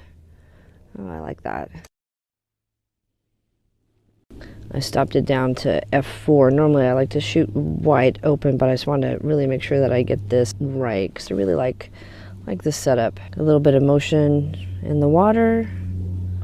Okay, so now I like what I saw with that edge, but wonder what would happen if I swapped out and went with a slightly different lens. A Suite 35 has also been a good optic for me for this sort of photo, so give a little bit different motion blur to it. Now this one I'm going to have to move my sweet spot of focus way down into that right hand corner to really pick up our figure. And one of the things we try to do with at least I try to do with my toys, is make it feel as if you're catching them in a moment, a little bit of a private moment, or capturing them in some way that you're intruding on their secret life, and kind of a little, I guess, a little voyeuristic. And a lot of my scenes sort of feel like you've just captured them in an unsuspecting moment, private moment. Being around water is very peaceful, so choosing to photograph toys around water just sort of adds to that sort of peace and serenity. And I try to bring that emotion into my toy photos. So this is a photo I took a long time ago, this setup, when I was first starting out. And I thought about it like, this would be an interesting experiment. I wonder what it would look like taken with a Lensbaby lens. Not bad for a first effort. Do a little quick swap out. Wow, totally different look. That's interesting. Well, at least nice reflection though. I love that about the water. Yeah, it looks really nice. Really nice. That's what's great about that edge. It keeps me so I don't have to do focus stacking down the road. I have this running joke of the Mandalorian, if you're not familiar, is just a character that Disney Plus came up with a couple years ago, and it's sort of a Star Wars tangential storyline. And there's a Baby Yoda, and he's just so cute. Everyone loves him. But toy photography is all about puns and jokes and humor, so I made myself a little Pandalorian. I also really like photographing straight into the sun. I know that's really bad for many reasons, but part of that is I enjoy enjoy a good lens flare, and you're going to be more inclined to get that if you're wide open with or at least shooting into the sun. So I know that when you look at this, it's the situation seems really pedestrian, with some grass, some leaves, some dirt. Not very interesting, right? But I have found that it doesn't take much to just really create something magical when you throw a little lens blur, a little lens flare, and some crazy toys, and next thing you know, you're just like somewhere else. God light, isn't that what they call that? Little God light? And that's my secret weapon. Suite 35, secret weapon. Gotta love it. Makes everything better.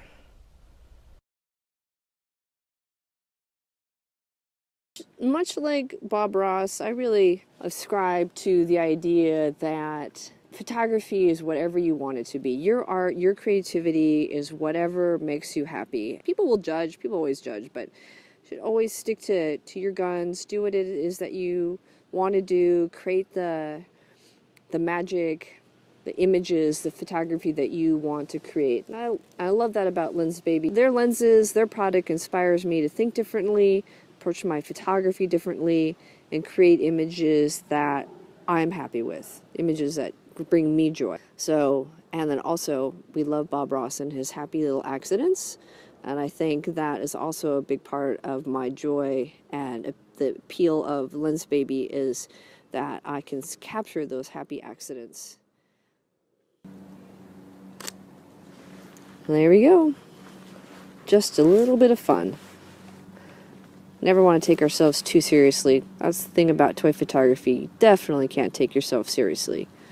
So since my figures are pretty small in the toy photography world, I'm always looking for situations that scale well with the figures, and I have found that moss and things like fairy grass and just smaller scaled backgrounds and foregrounds and tend to work a little bit better with these figures. So I'm always looking for a little bit of grass, a little bit of short grass or moss. Lichen's great, alpine flowers, anything on the small side. And it tends to scale better with the figures and create that illusion that I'm looking for, that these figures are in their own environment. So I moved over from the Edge 50 to a Twist 60, again wide open, because I just want to see if I can get a little bit of different look in the background and what that might look like, because I really like a creamy bokeh background. And now I've got my scene framed by the foreground grass on either side, which makes it, for me anyway, it feels like I just have accidentally stumbled across Mr. Ross out in plein air painting, and it's just a nice look. So we've got this crazy biker here doing some awesome wheelie. Background's nice. Leaves with light behind him could make some good bokeh. I'll add a little foreground light, and I'm gonna get my Lensbaby Suite 35 out and see what kind of magic I can create. See if I can make it look like she's flying through the air. So one of the ways that I like to help sell the idea that my figures are alive is getting below them, because if you can shoot up, photograph up at a minifigure and just get below them a little bit, they tend to feel a little more lifelike, a little larger than life. So I tend to get low. In this particular situation on the stump allows me to photograph and angle up at my subject. So now I'm moving my sweet spot of focus around in such a way that it's right on her, and then I get maximum blur everywhere else. I'm actually did like a little fun jump off the log. So now I'm gonna just angle a little bit differently on my position on it. And then with enough blur, it's going to make removing that little stem really easy. Yeah, I like that. It's just a fun shot. Sometimes it's hard to see exactly how much I angle my composer part, but that's when I'm going for maximum blur, maximum motion in my photos, I'm moving that Composer Pro as far, angling it far into any direction as that I can get it to maximize that blur, and then really focus on just one area so I'm guiding my viewer's eyes right to where I want them. Usually the face, because for me, that's just, I'm just weird about wanting to have the face in focus. Other people have their own idea of what's important. I understand that not everything needs to be in focus. It's really a creative choice. But that's what I do, is I angle this into one of the four corners for maximum blur, and then just one little spot of focus right where their face is. So when you start taking photos of toys, you're going to realize there are a lot of toys out there. If it's connected to pop culture, or if it's a movie or a TV show, there's a toy that's associated with that. And got to make choices about what kind of stories you want to tell. And it is fun to sort of mix up your own stories and your own ideas and mix those with pop culture. But it's also important to choose toys that are meaningful and important to you. So this is a little Chima bird. It's from a Lego line that was discontinued a few years back. And I have to say, it's not the most popular of Lego properties, but it's one that I enjoy and it makes me happy. And I tend to photograph these a lot. And I always make sure that in any of the scenes when I go out, I make sure I have a mix of toys that I know that are going to be popular with my viewers and my audience, but also toys that bring me joy and happiness. And that's what this one is all about. And also this one is the little bird is holding a little bear.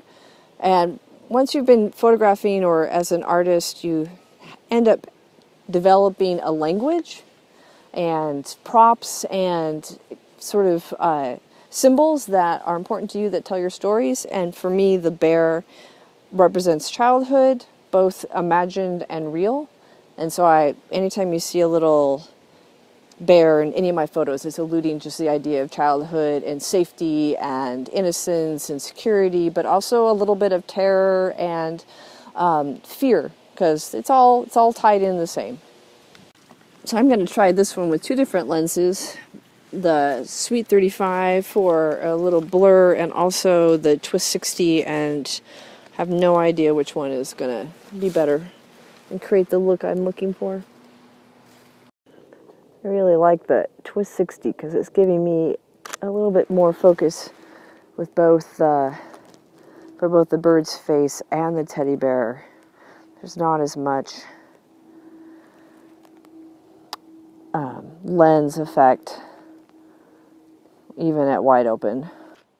So since toys are basically designed for children, they tend to be pretty brightly colored, and I try to simplify those color choices. Like with the Chima bird, he's got the blue bear, because I could have gone with a brown bear or a black bear or a striped bear. I mean, it's like Lego's got so many different colors of bears. With the Batman, I was looking for a red tree because I really wanted to bring just the whole composition together. And I think that's also why I like to do black and white with toys, it's just eliminate color, get back to composition, and really focus on the subject and let everything else sort of fall away, because sometimes we just rely too much on color. So with toys, since they are so brightly colored, and especially with Lego, you've got yellow faces and everything is just primary colors, it's nice to just sort of back that off and soften it up a little bit so that the color isn't the first thing that the viewer sees. They can get past that a little bit and see the story that you're trying to tell.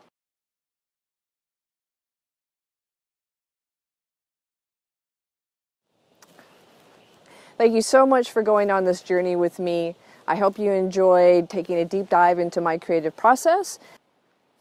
More than important to me, though, is I hope you are inspired to pick up your own toys and your Lensbaby lenses and go out and create your own toy photography magic. It's super fun. It's a wonderful way to use your photography skills and create your own toy magic. A big thank you to everyone at Lensbaby for the invitation to come and share my photography process with you. I really appreciate that. It's my greatest joy to share toy photography and inspire other people to join me and on this crazy toy photography, creating world storytelling journey that I'm on. It's all are welcome. If you have any questions about me, my process, toys, photography, the intersection of Lensbaby and toy photography, come look me up at shellycorbett.com. I'm happy to help you and get you started on this fun, amazing journey. Until next time, play well. Dreamy artistic images. Emotive and soulful imagery. That extra dimension and quirkiness. Really unique images. Se olvidaron completamente. Extraordinary results. Creamy bokeh and a dreamy feel. Creative and quirky landscapes. Unique blur effect. Fun flares. Poetic, oniric look. Something extraordinary.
Emily Jenkins, a photographer based out of Ontario, Canada.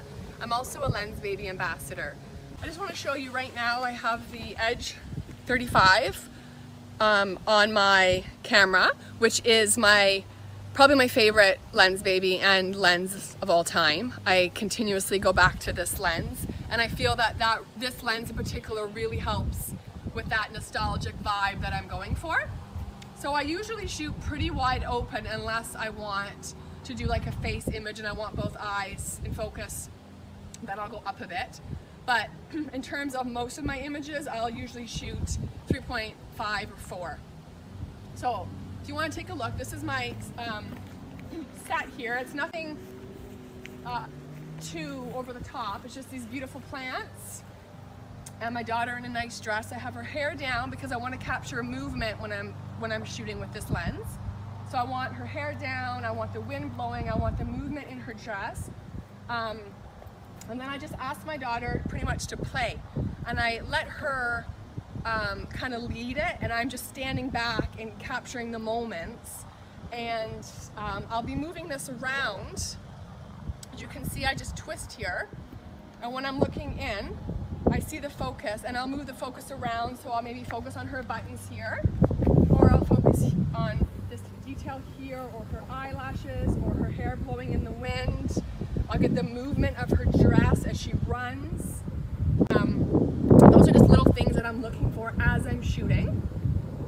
I don't go too crazy with the props because, again, I want it more focused on the moment so that people, when they view my images, they can connect with the moment. So let's get started. So if you want to just move around, let the wind blow, play around, and I'm going to ask that you move more towards the plants here so I don't get too much of the pathway in.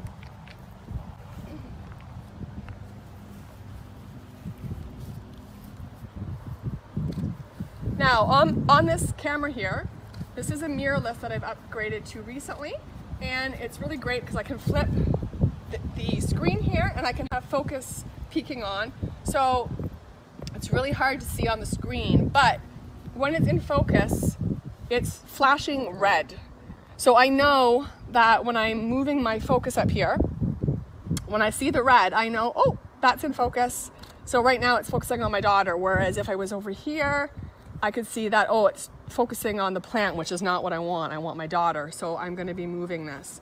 So in terms of ease of focusing, if you have a mirrorless, I highly suggest you turn on the focus peaking. It's a game changer when it comes to working with manual lenses. If you don't worry about it, because for the first 2 years of working with Lensbabies, I didn't have focus peaking, and I still got the images I wanted because I just kept working with the lens over and over again, and you train your eye to see where it is in focus. It's just, if you have a mirrorless and you do have focus peaking, there's not that big of a learning curve. It's a little bit easier just to grab a new lens and get moving and working on it and capturing those moments that you want in the type of focus that you want, a little bit easier.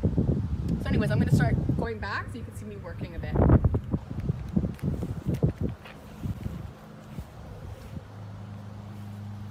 Beautiful. You want to twirl around, let me get your hair.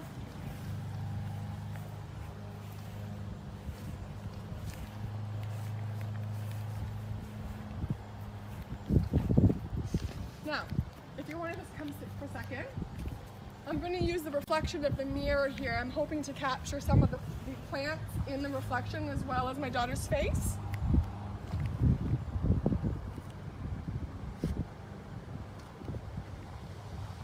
Beautiful. And if you could just kind of go sideways a bit, more like you're relaxing your legs. That's it. Yeah. And then look in so I get your face in focus. So now I'm just moving the focus ring around until I get my daughter's face in focus, the one that's in the reflection.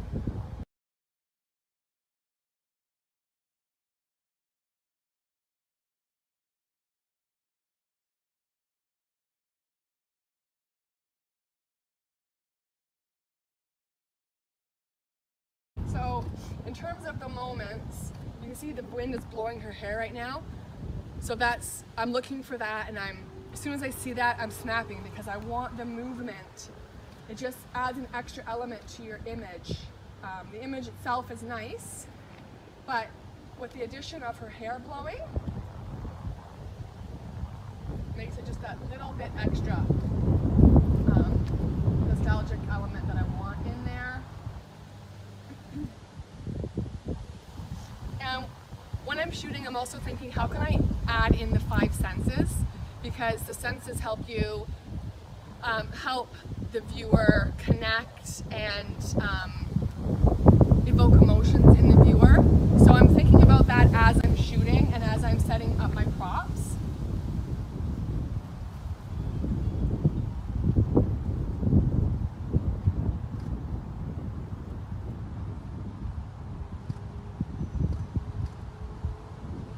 Lovely.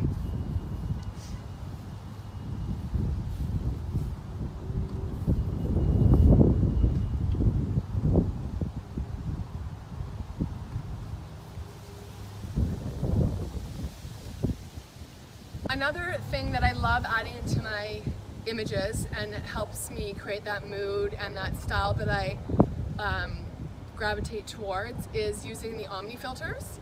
Now, when I use my Velvet 56, which is another one of my favorite lenses, I will connect it to the ring, which makes it a bit easier to work with.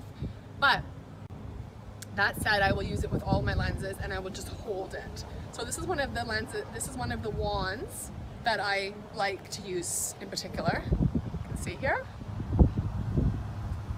And what I do here is I just hold it up until I see it in my frame, and I'll just move it around. And I usually will only add it to the edges of my frame, just to add in a little something, a little extra dreamy, but I don't want it overpowering my image. So I'm holding it just around and moving it around, and as you move it, you're gonna get different effects. So play with it as you shoot, and then just make sure that you're remembering you have to keep your focus. So it's a little bit tricky having to use this and worrying about your focusing, but to me it's worth it because I love the results. So I'm just gonna add some, I'm gonna take some here with her. Okay, if you just want to move around and play around here.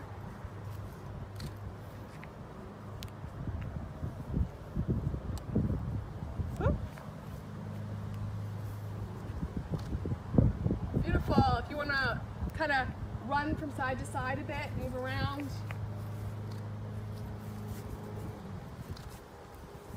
Beautiful. Now if you want to come over to me, I want you to run like you're running away from me, but you have to come over here and then run kind of towards those flowers there, okay? So kind of run this way and then turn and run that way so I can capture. And wait for me to tell you when, because I have to focus it. All right, and go. Beautiful. Let's try it again.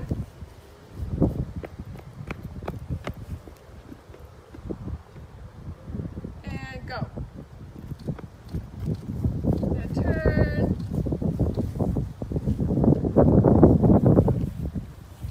Okay, so now I'm going to take some detail shots. So I'm going to get up close with my lens. And if I want, like I said, if I want the eyes in focus, I'm going to bump the f-stop up a bit.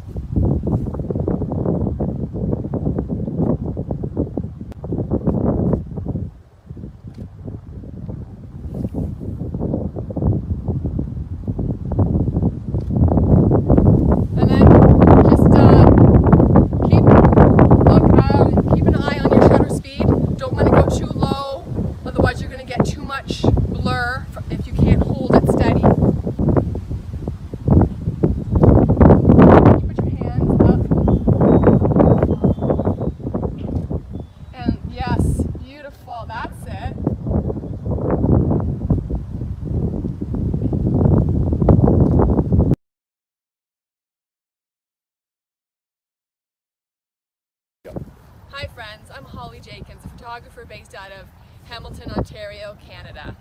Today I'd like to share with you how I go about creating nostalgic imagery. There are certain things tools that I use and certain ways that I go about shooting. I use my Lensbaby lenses, and I have a bunch of them that create different blurs. I'll use my Sol 45, my Edge 35, and my Velvet is the ones I go to the most.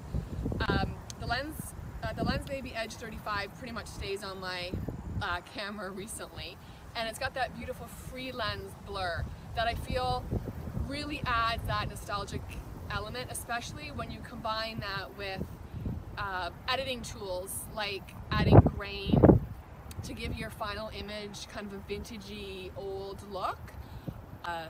Not such a crisp focus, which also creates that dreamlike feel. Another tool that I use is my Lensbaby Omni filters. And what I'll do is I'll use those towards the edges of my frame, and that helps also give that beautiful dreamy effect, which kind of creates that nostalgic vibe that I go for when I'm creating my images. Now I've got my daughter here. If you want to just watch me to take a little bit images of her. Most of my imagery I let her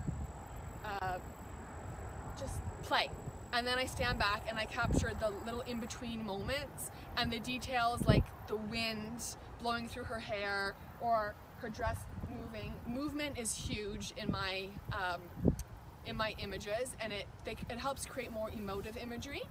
So think about that when you're shooting. How can I incorporate the wind or the five senses into my images, and that will help create these nostalgic type images that help people connect and create emotions in the viewer.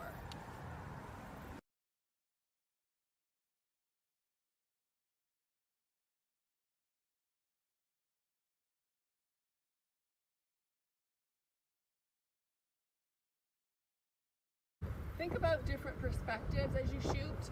I'll go down and get the details of her boots, or I'll stand up on my tippy toes to kind of get a downward view of her hair blowing with the blur on her face. So you're not really seeing the face, but you're getting more of the details coming down. So, similar to something like this.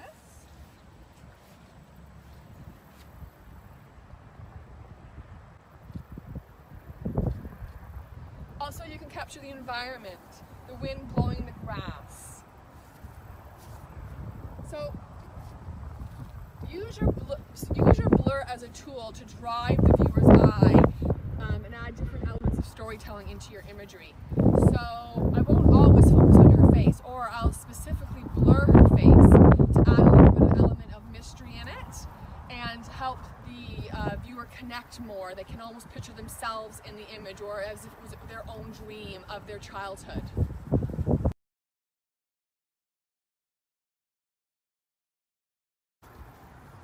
Color is also important. So when I'm thinking about my images ahead of time, I think about color theory and think about what the background's going to be and how I want to have all that come together. So I'll use maybe like a beautiful red dress if there's going to be some red leaves in the background, or I've got this nice green here with the yellow, and I go more simple and subtle. I don't want like a super bright outfit. I want it to be more timeless, so that these memories also feel timeless, so they could be a memory, you know, from 50 years ago, or something that happened maybe 10 years ago.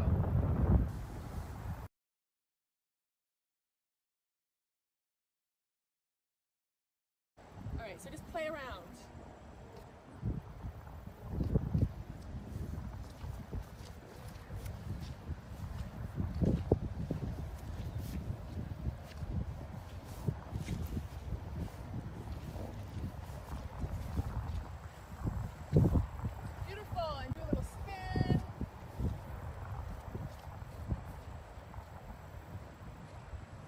Want to kind of run away from me towards there with your horse?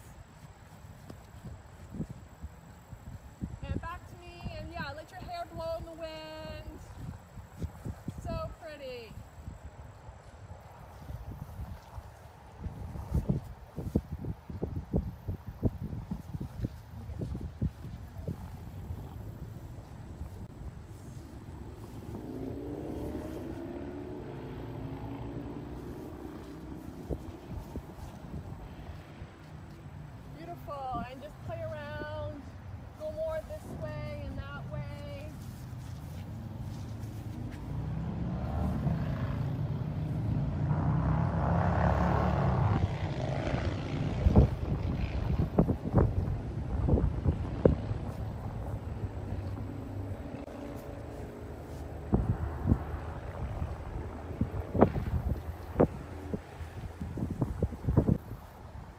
Thanks so much for coming behind the scenes with me. I hope you enjoyed learning a little bit how I go about creating my nostalgic images and capturing little moments. Thanks.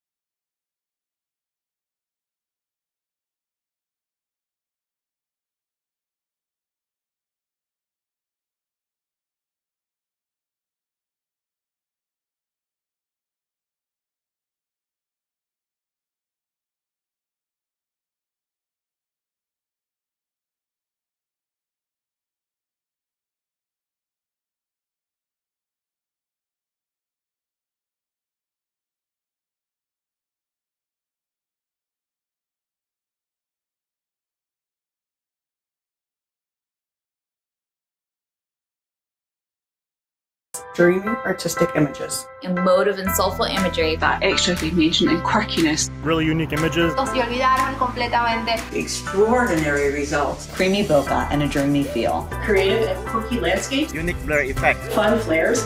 Poetic, oniric look. Something extraordinary.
Hi there, Craig Strong with Lensbaby here to talk with Kathleen Clemens.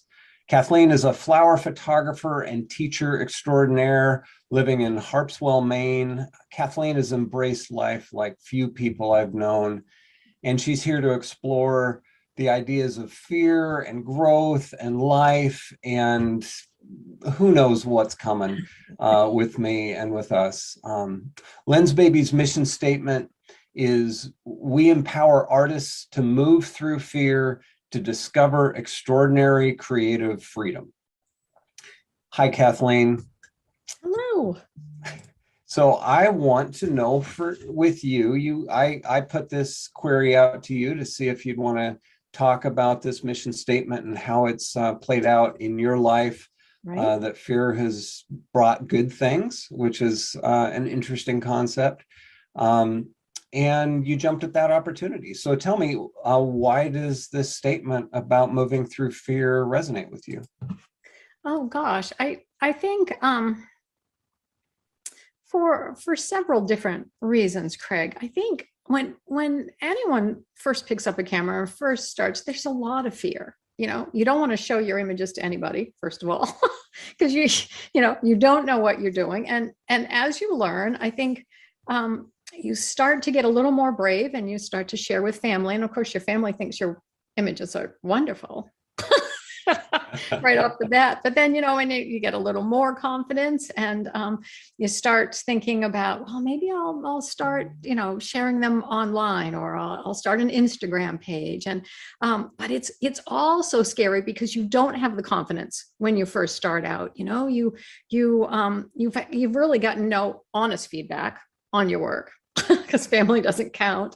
And I think that's all. I mean, there's that kind of fear. There's the fear of, do I know what I'm doing? Do I know what to do with this particular lens?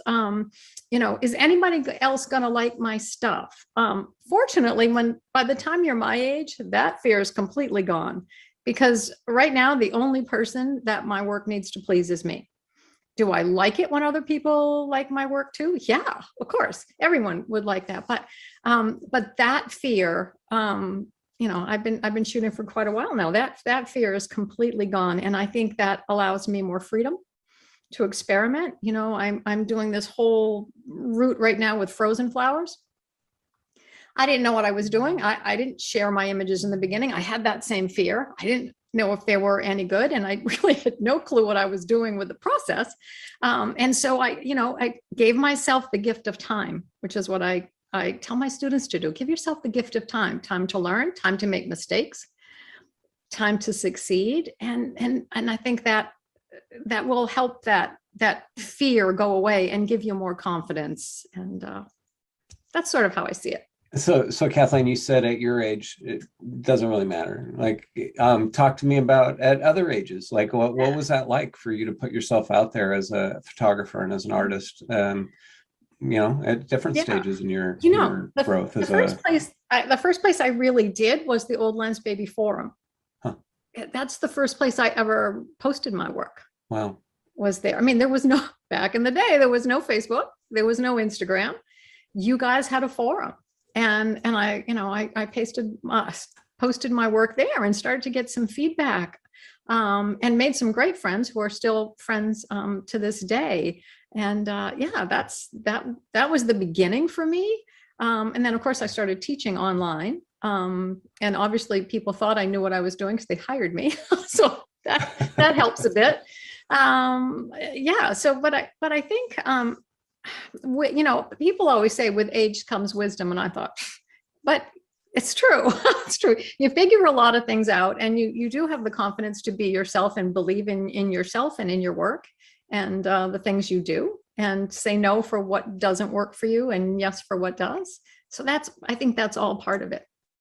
So you talk about the old forum. I remember there was quite the disparaging term for flower photography. Do you remember that? Not from me. No, but it was it was probably not for your photos either. But I remember, I'm wondering if people putting flower photography in a category such as bots, as in botanicals, what was that like for you? It didn't bother me because I enjoyed what I was doing. Yeah. So no, it really didn't, and that didn't go away. I mean, a lot of people think flowers are cliche, and I've had people say, "Oh, you shoot flowers," and they didn't mean it in a really nice way. Yeah. And my response to that now is, yeah, and I do it well. Yeah, you do. Thank you. Thank you. It's not the only thing I shoot. I shot, we had a bad windstorm here yesterday, and I shot boats. I do shoot other things, but nobody wants to see those. They just want to see my flowers. And that's okay. I accepted that a long time ago. And I had no intention of being a flower photographer as a career. I always knew I wanted to teach and always have taught, from elementary school to online classes and workshops. But no, I mean, it is what it is. And I love flowers. I love photographing them. And if other people do, wonderful. If they don't, it's okay too. So there's a lot of Lensbaby photographers that are shooting flowers with regular lenses, with Lensbabies, and maybe a little more affected by someone coming on to Lensbaby Unplugged or Addicts or Artistry or one of the many great Lensbaby communities there are, and saying something disparaging about their photo. What kind of feedback would you give to them if they're a little afraid of that? I don't think I can affect how someone else makes you feel. I don't think there's anything I can say in that other than to tell them to believe in their own work and let it go. But I mean, it's hard. You can have 15 people tell you that something's wonderful and one person tells you it sucks, and that's the one you remember. That's the one that you take to heart. So I don't think that there's anything that I could say other than to just believe in yourself and concentrate on the people who do give you the positive feedback. But yeah, there's negative. I mean, getting that kind of feedback sometimes it's a learning experience because sometimes they're right. As well. I've learned as much from what didn't work as from what did. So, you've got to take everything with a grain of salt and not get too hard on yourself. I get notes now and then from students like, I'm just not getting it. I'm ready to give up. I'm going to sell my camera. And I kind of have to pull them back down and give them some suggestions, send me a couple of pictures and pull them back down. So I get it. It's hard to have negative feedback. Yeah. And when, and obviously you're a teacher, like you're teaching people to grow and get better. And it sounds like that those negative experiences that we might have, I'm not a flower photographer, but every once in a while I'll go out and I'll try and channel Kathleen and, maybe do an okay job of it, but putting it out there for a community of photographers that aren't necessarily invited to give feedback is a different thing than sitting down with a teacher and getting some constructive feedback. So you want people to grow as well if they feel that their images aren't getting the kind of response they want, and that's important to them, then growing as a photographer, it sounds like that's a big part of your model. It is. As a teacher, my goal is to take you where you are and move you forward. It doesn't matter if you're way back here or if you're right up here. There's a lot of range, a lot of skill levels, and my job as a teacher is to move you along that path. Who was your teachers? I have never had a photography teacher. I took some online classes, but I've never had a flower photography teacher. Wow. It's just the way I see. Yeah. So you just went off as a pioneer to see what you see, and that's pretty great. I sort of fell into it. It wasn't a plan. When I started shooting, I wasn't shooting only flowers. I was shooting landscapes. I started off shooting landscapes on my front lawn. But the more things you try, you find your thing. And that's something that I tell my students, find your thing. Your thing might not be flowers. One of my dear friends was is a dear friend, took my flowers class, and now she's an incredible street photographer. Amazing street photographer. But she tells me she still hears my voice in her head because what I teach is not just flowers. So, that's pretty wonderful. But, everyone needs to find their thing. Yeah. And how would you describe that model? She says what you teach is not just flowers. What do you teach? She says, I teach you how to see. Hmm. And that's big. That's big. And I've heard it from other students since then, that they hear my voice in their head, and that it is not only about flowers, that it's for other things as well, because I teach you to slow down, I teach you to pay attention, and I teach you to see. And I love that came from you pushing through to find what you see, because we all have to do that to some extent, to do that on our own, and not be influenced by what other people are thinking. And that's probably has a lot to do with how you feel about your photography. It's like shrugging, going, no, you might resonate with this or not, but this is something I love. Yeah. And with flower photography, I mean, there are a lot of different looks, and I love to see how little I can get away with having in focus with my lens babies, but still tell the story I want to tell. That's important. But for a lot of people, that's too much blur, and that's okay. Some people are going to be a lot more comfortable with a lot more detail. So, along with the genre, you have to get to try all the different sort of levels of blur and depth of field, and see, what works for you. Again, find your thing, and don't be afraid to try shooting wide open. What's that going to happen? I will say some days it's just a wide open kind of day, and I'll go out and shoot everything wide open. Or I'm just going to shoot at 2.8 for the morning and see what happens. Yeah. And it's always bliss. It takes away a lot of the pressure. Put one lens on, f2.8 kind of a morning.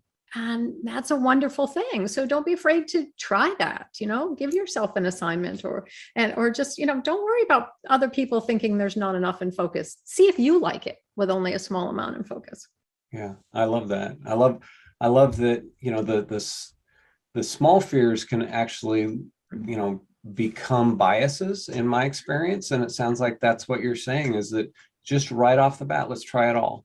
Let's try wide open. Let's try stopped all the way down. Let's try close. Let's try far away, high and low. I know that as a photographer, I learned just getting a different perspective, getting something in the foreground, getting down low, getting up high, oftentimes made images just be set apart from what the normal perspective is going to be. Right. Push it a little bit.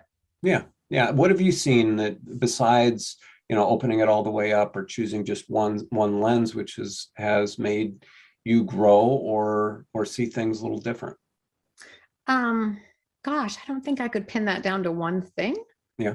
I think your life experiences allow you to grow in your vision and how you see the world, and so how you photograph it, how you capture it as well. There's just not one thing. But never being afraid, I think also not being afraid to try new things, like this whole frozen flower thing.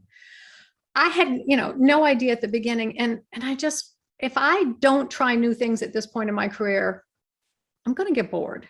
And thankfully you keep coming up with new lenses, which helps me to see things in new ways, but to challenge myself, to try something new, not to be afraid. If it doesn't work, I'll try something else. But, I think that works for me.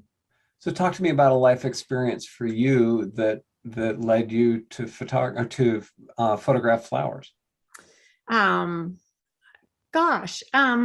It was finding out, actually, it has nothing to do with flowers. It was finding out about depth of field, basically, in my first photography class.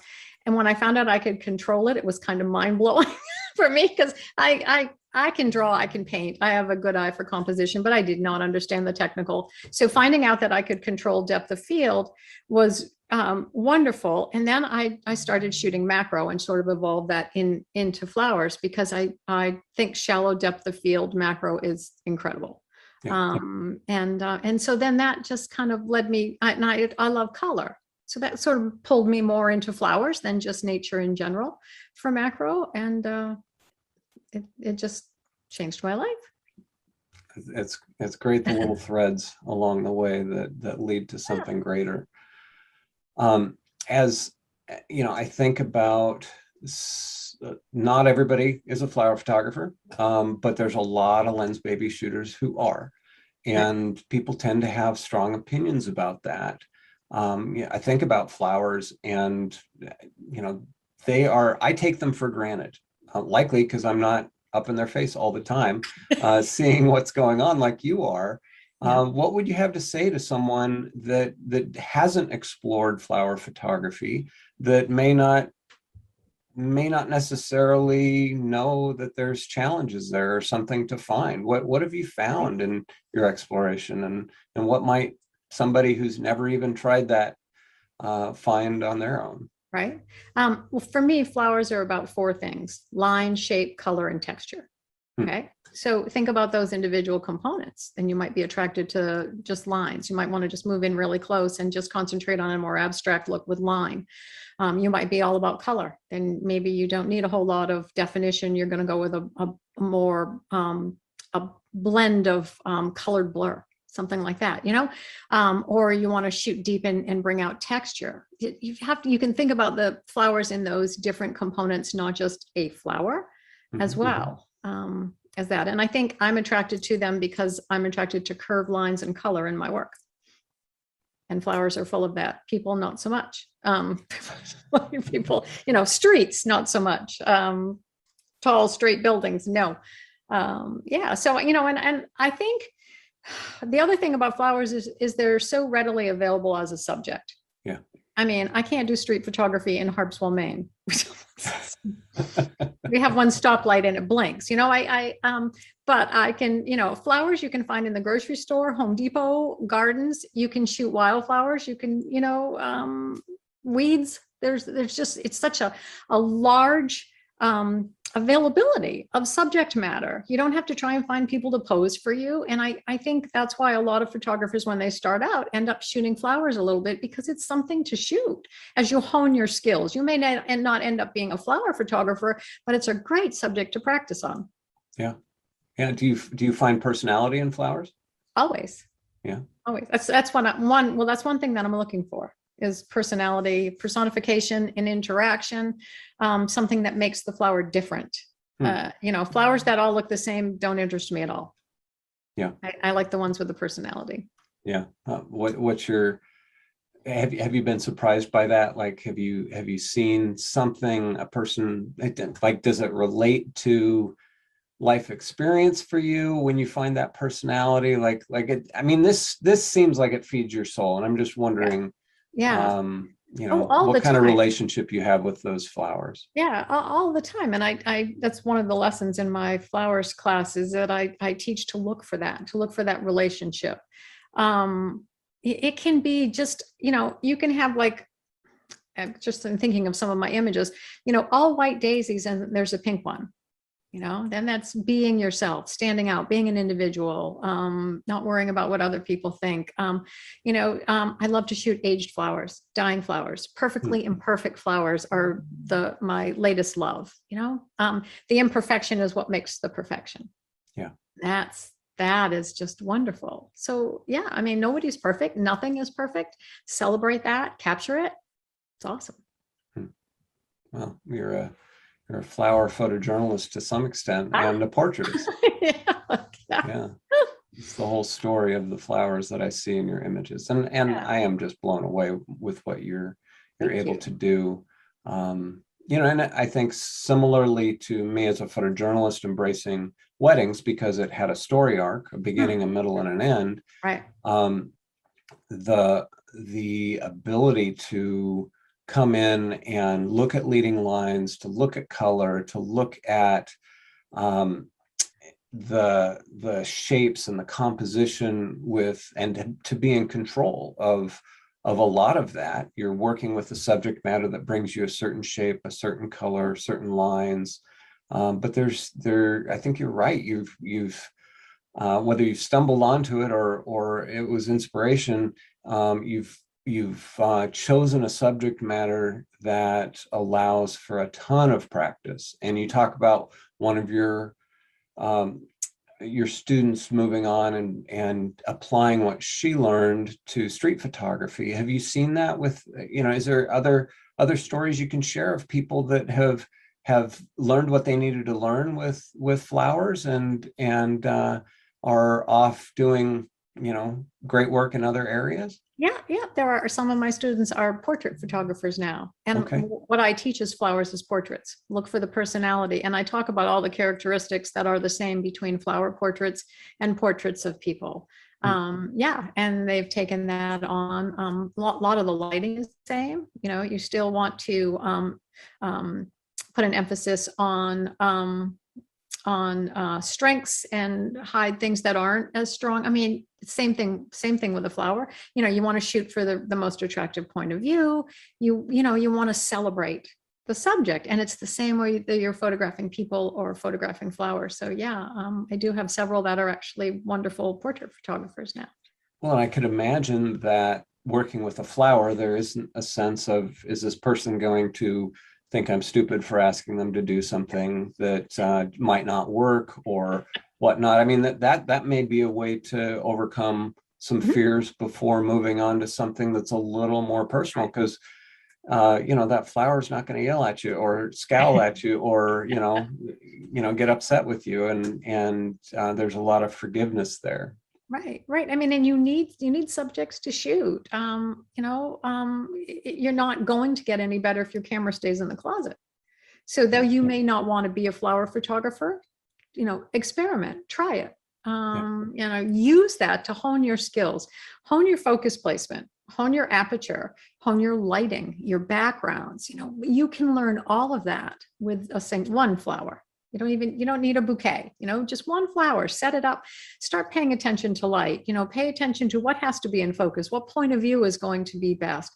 All of that you can get from flower photography. Yeah.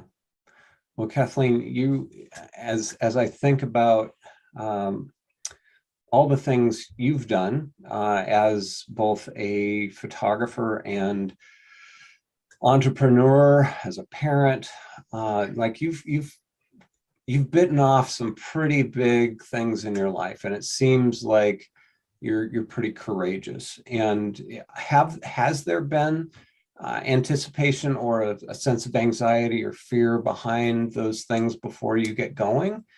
Because it's kind of hard to see right now, because you're at your age, maybe, or with your experience, you seem to have conquered a lot of that. Right.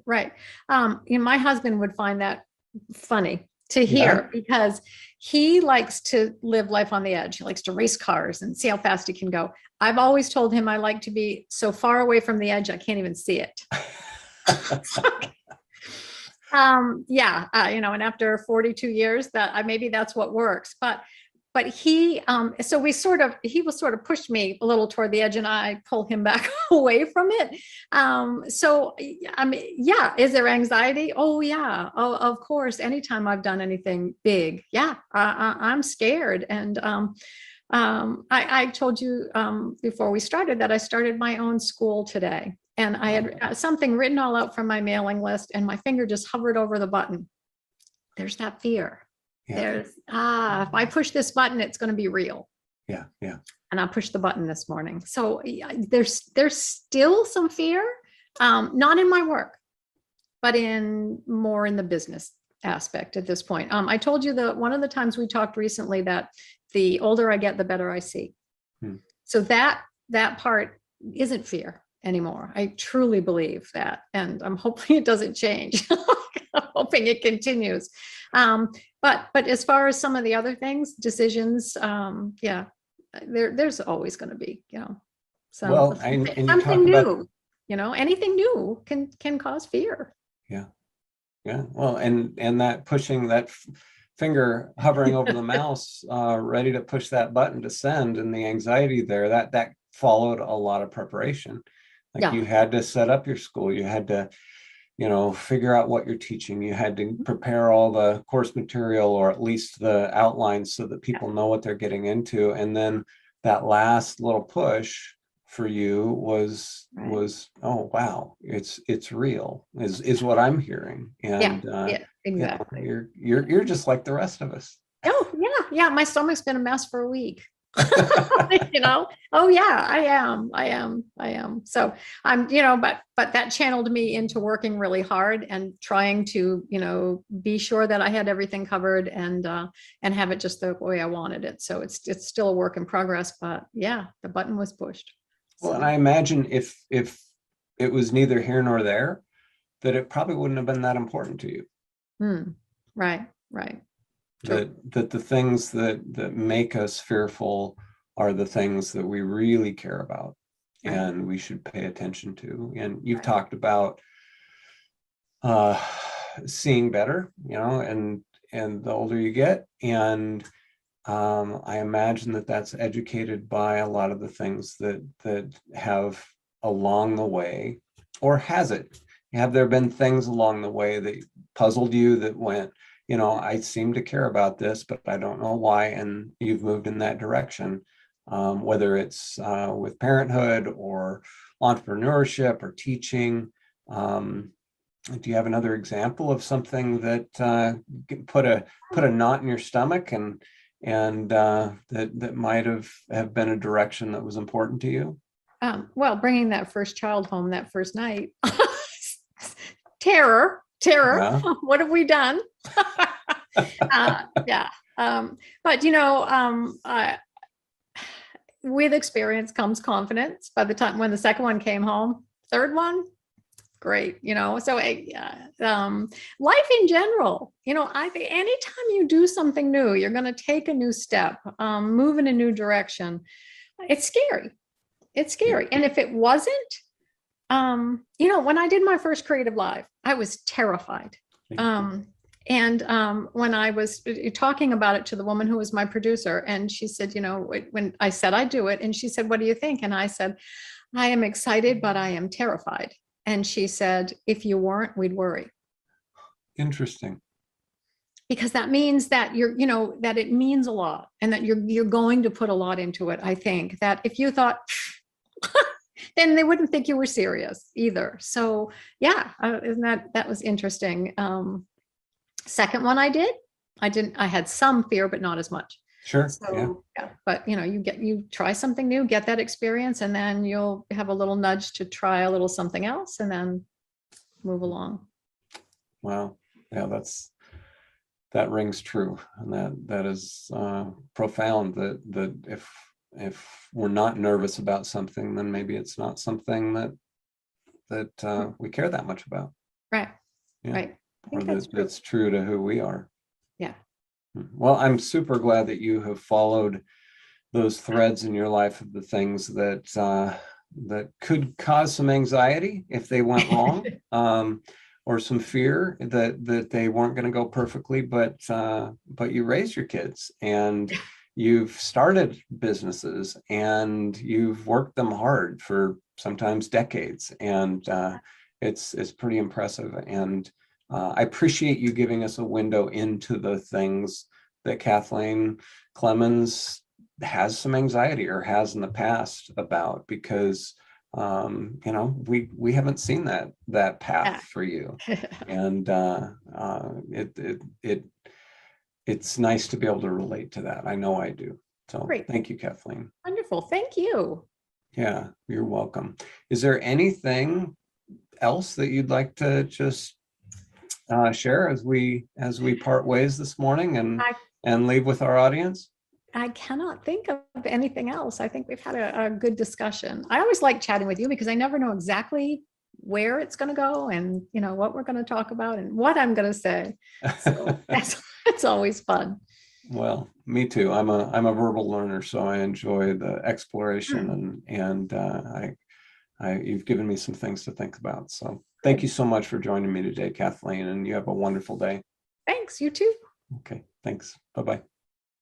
Dreamy artistic images. Emotive and soulful imagery. That extra dimension and quirkiness. Really unique images. Se olvidaron completamente. Extraordinary results. Creamy bokeh and a dreamy feel. Creative and quirky landscapes. Unique blur effect. Fun flares. Poetic, oniric look. Something extraordinary.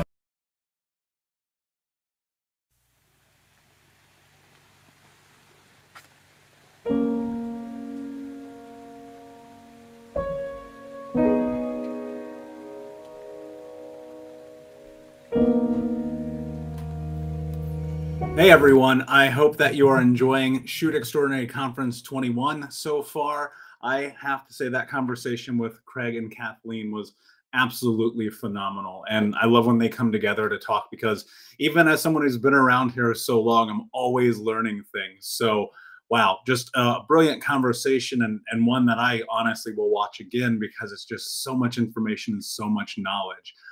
We have another session coming up after this break, but before we do, I just wanted to give away another awesome prize. Again, we are watching everyone participating, showing up, being a part of the conference here today. Everyone who is registered, we got 4 days. We're only just getting started, and so I have a great prize for Cheryl L. Tarr. Congratulations, you have won an Omni.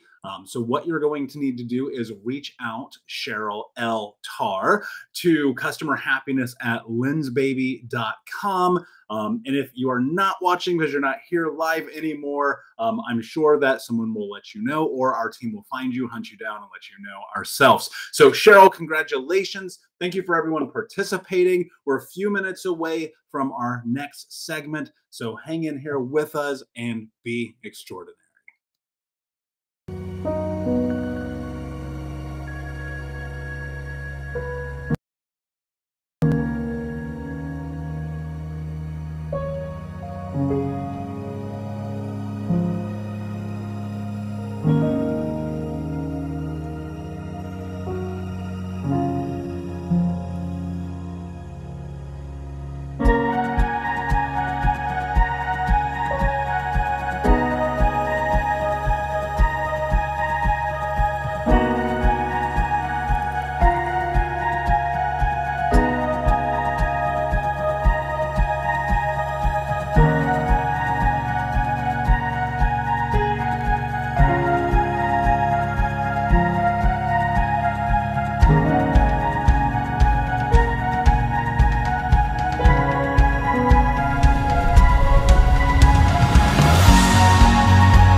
Regina Boston of R&B Photography. I am a macro, nature, and family photographer based in Maryland. And today I'm going to chat with you about creating art through macro nature photography. So follow along.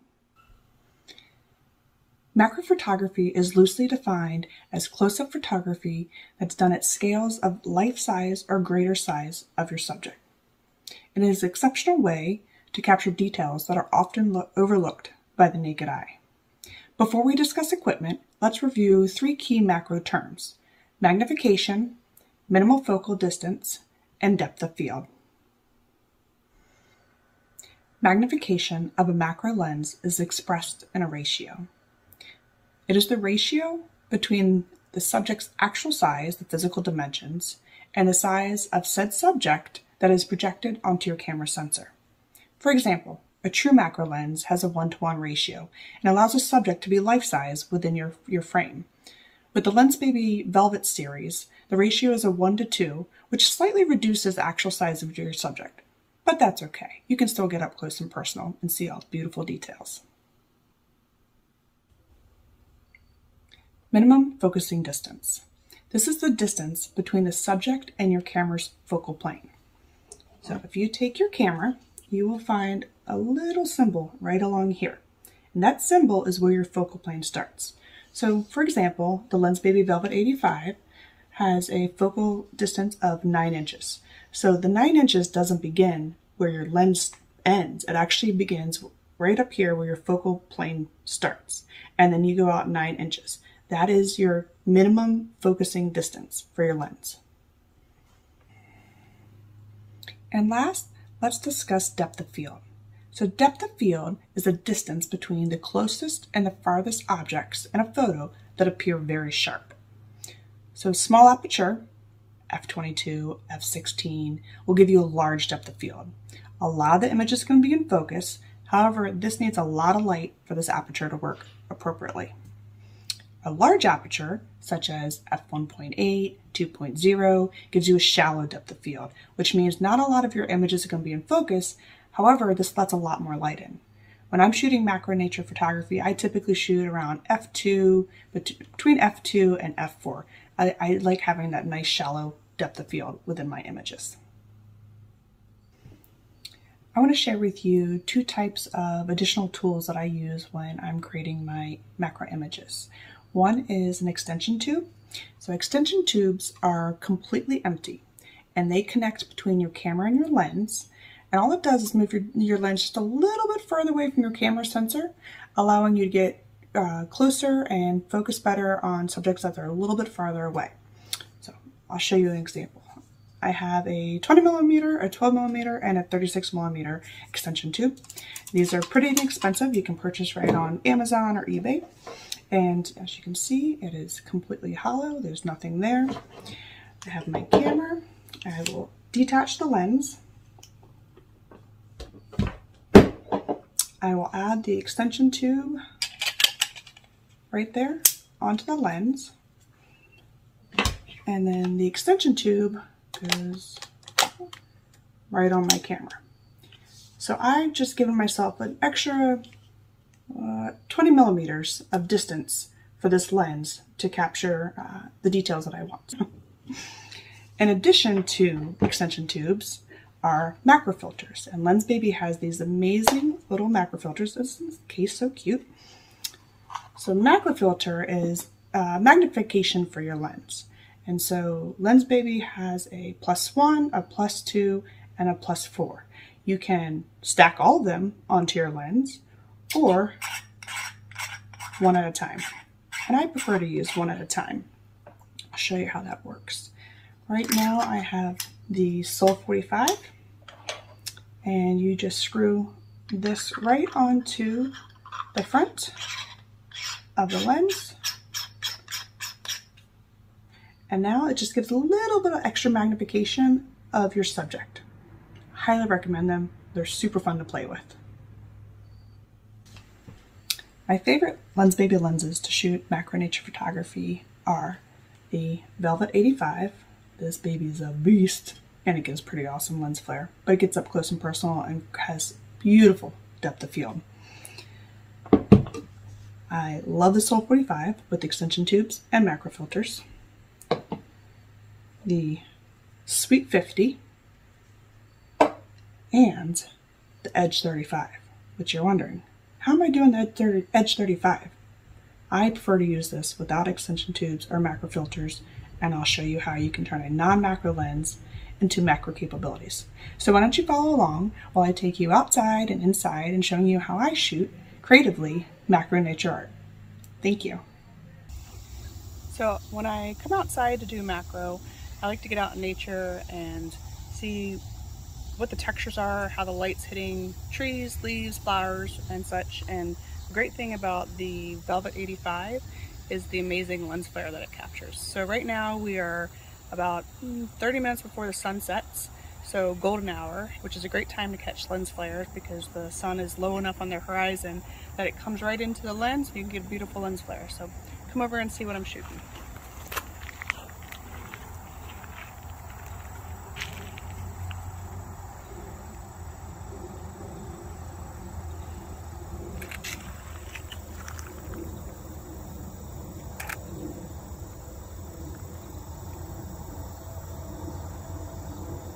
I'm moving the camera around so I can see where I want the flare, where do I want my focus.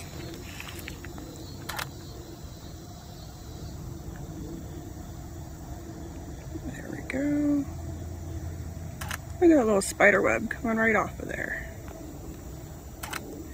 And right now I am shooting at f2. My ISO is 400. And 6400. So there we go. And if I move this way, there we go. Getting that flare. The sun has come down pretty low, so I might move down this way. Nope. It's all about feeling. Feeling the light, what feels good, what's too much light.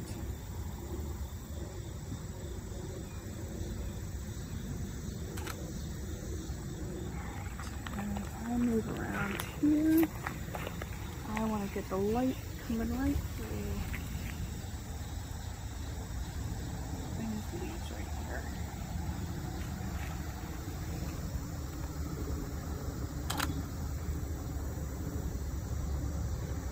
And just kind of feeling what feels good, how's the textures, how's the light coming through. Oh, there we go.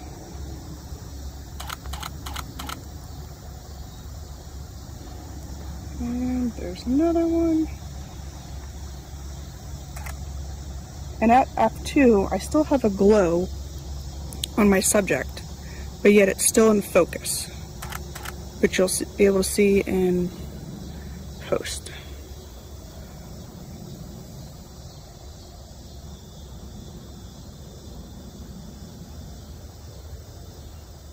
It's pretty neat what this lens can do. Come down.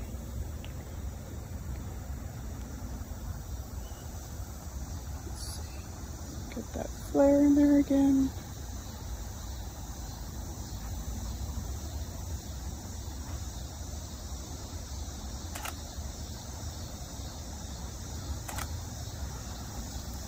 And that's a little bit about the Velvet 85.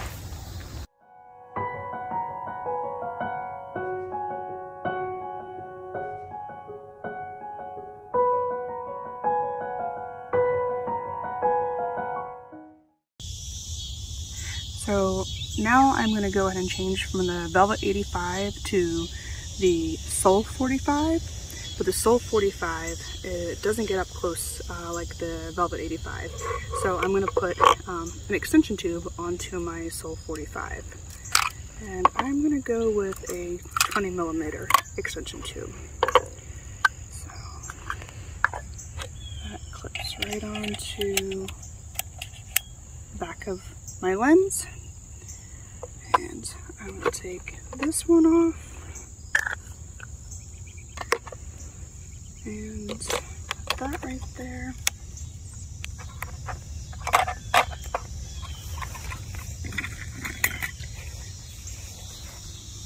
And with that extension tube, it is going to get a little bit closer to my subject.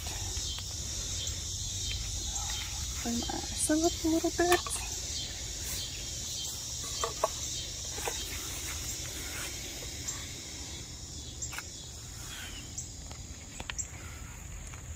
And the cool thing about the Sol 45 is it's a center focus, but if you shift your lens around, you can shift your focus. I'm going to go ahead and lock it in center and bring up the light. Oh, I forgot to mention the amazing bokeh blades inside the Sol 45. They're really, really cool, and it just gives an amazing creative effect on the bokeh in the background.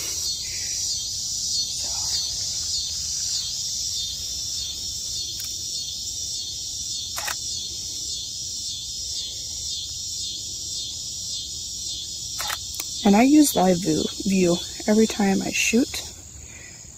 Manual lens, so I bring the camera in close to find focus. I also make sure that my elbows are steady on a knee to create support, so I don't have any shaky finger or shaky images.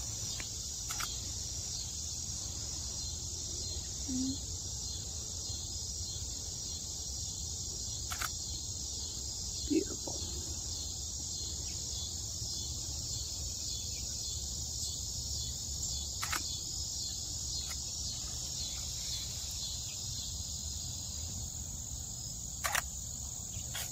Just gets up close and personal with your subject.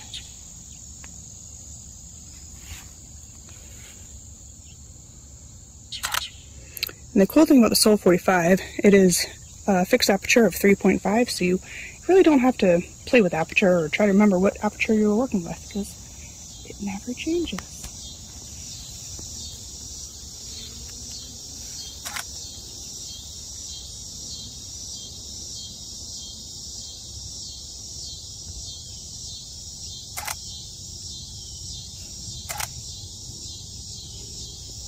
And let's move over to this curl right here.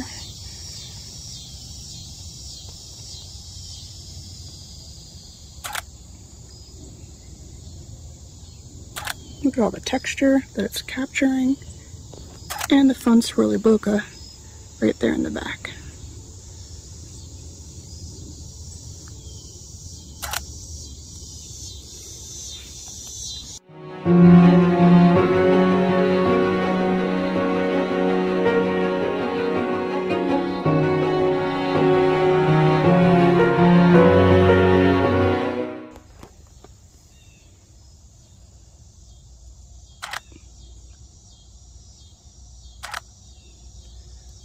Playing around with a little bit of, I think, lavender.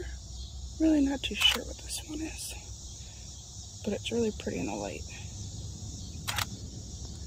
And it's all about moving in and out and finding what feels right for you. There's also a little focus ring in here.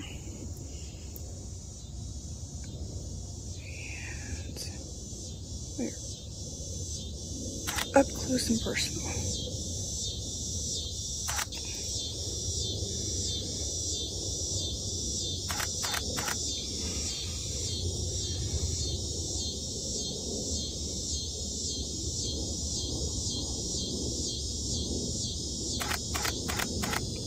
There we go. Those look good. Look at the detail that this one gets. Pretty cool.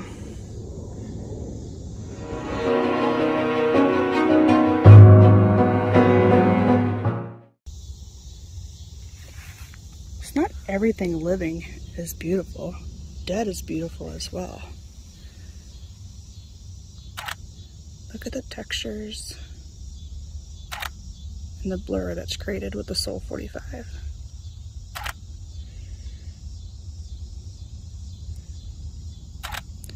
And say you don't like that sliced bokeh back there. I love it. But if you don't, you can always just move them out of the way and go right back to where you were.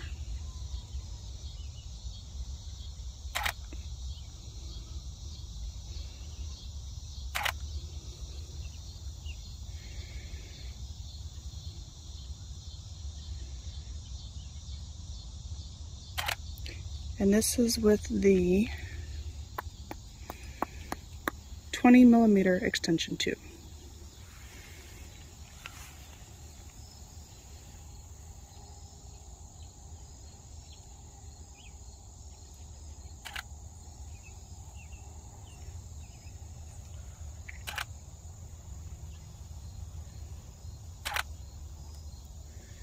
Let's see how blurs out there, but we have a nice center point of focus there, and we have the blur up top.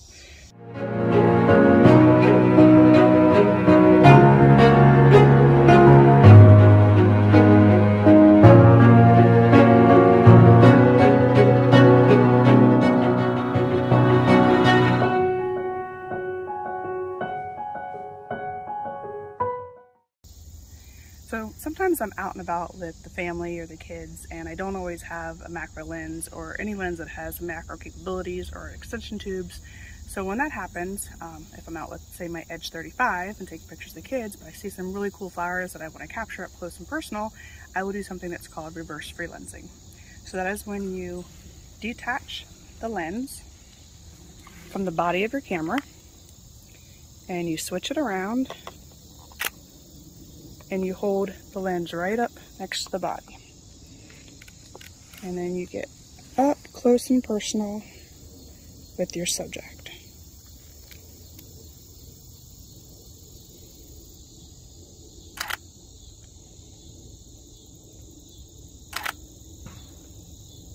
Of course, I have major camera shake, so I need to bring my ISO up.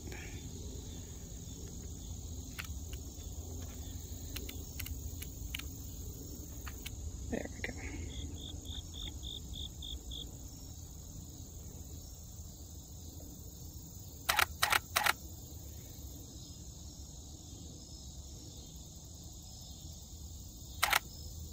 And you can turn any lens into the magnifying capabilities by reverse freelensing.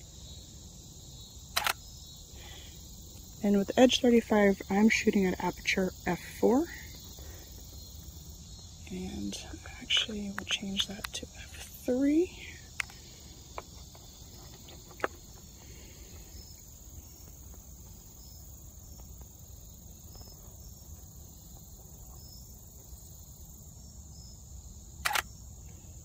Look at that detail.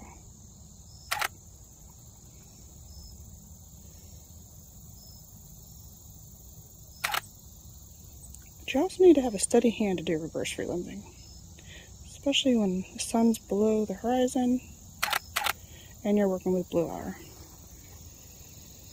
But it's a very cool technique when you're out and about and you don't have your velvets handy or any extension tubes or any macro filters.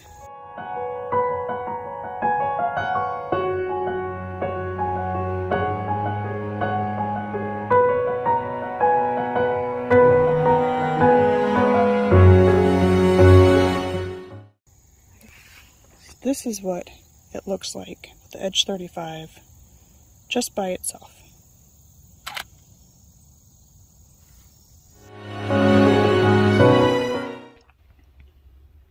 During the winter months and rain and chilly days, I like to bring nature inside and sit up next to a window where it's nice and cozy and get my macro shots indoors. When doing so, I like to sit pretty close to a window so I have the natural light that comes in. And I use this little tool called a helping hand. I believe I found this on Amazon, but it's really cool to just hold a simple little flower up. And let's start with this little guy. And move it around. Another tool I like to use is a little spray bottle. And this spray bottle is wonderful because it kind of just gives little spritzes. So it just puts like little beads of water on the petals instead of blasting it with water. So I'm going to set this up here, and I'm going to shoot with the Velvet 85. And my setting, my f-stop is 2.8. My ISO is 100. I'm sorry, 800, because we're inside. And the light is not too bright. Let's see.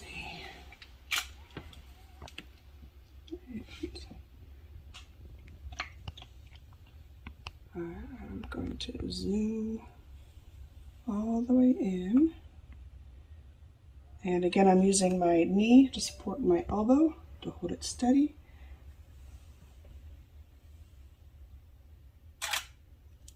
I like the light on that, though I might tilt just a little bit there so you can see part of the leaf. Actually, let's bring the ISO up a little bit more.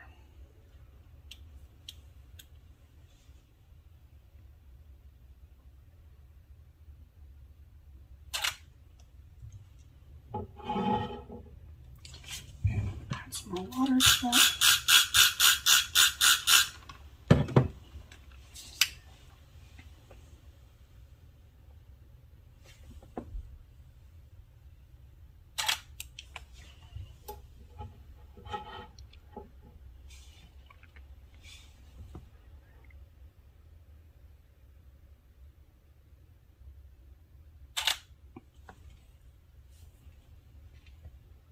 And there you can see the droplets still in focus, but it has a nice glow around it. Let's see, coming this way.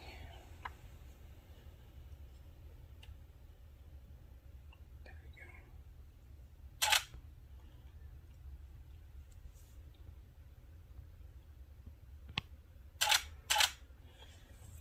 Getting a dark and moody shot there, and let's see, looking this way, if I move this off, I can see the light is hitting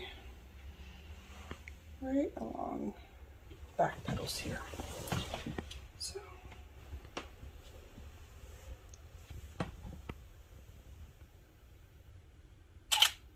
actually,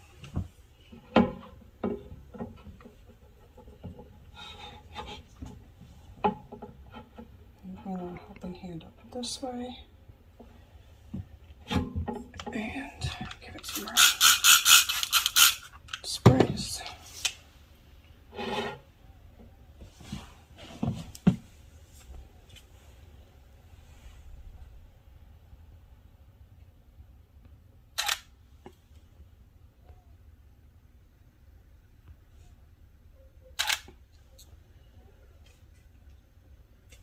And then I'll just brighten it a little bit in post and crop in a little bit, nice and tight.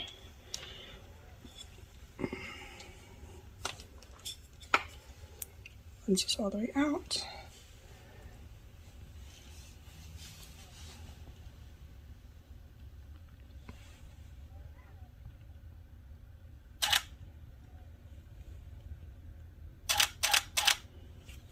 I take a few because I'm slightly moving as I'm going because I want to make sure that I'm in focus.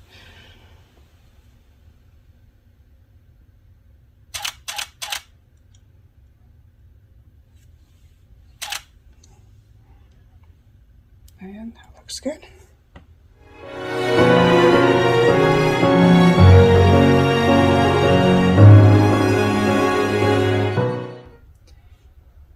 In addition to the Lensbaby Velvet 85, which is one of my favorite lenses, I love the Sol 45. And the Sol 45 has a center focus, and it just gives this creamy blur that comes off from the focus around all the edges. And another cool thing about the Sol 45 is the bokeh blades, which I showed outside how it works with the bokeh and backlight. It's absolutely gorgeous. For inside, I prefer not to use my bokeh blades, so I'm going to go ahead and just slide those with my fingers there and open it up. And again, the Sol 45 is a fixed aperture of 3.5, which is a a great aperture for macro, so you can still get the details, but you get a beautiful blur going around it. And I added an extension tube that is a 20mm extension tube to the Sol 45. And I'm also going to add a macro filter, a Lensbaby macro filter, and I'm going to do +2. That off.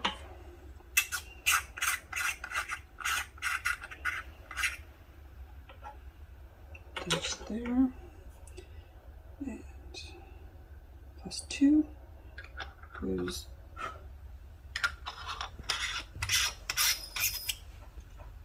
right onto the front eyelets. So my ISO is 1250, fixed aperture of 3.5, and I try to keep my shutter speed around 150. Right now I'm at 125, and I just slowly move in to find my focus.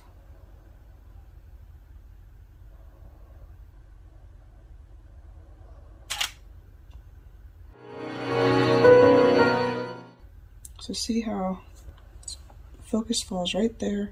It's nice and crisp, and then it has this soft blur coming off around it.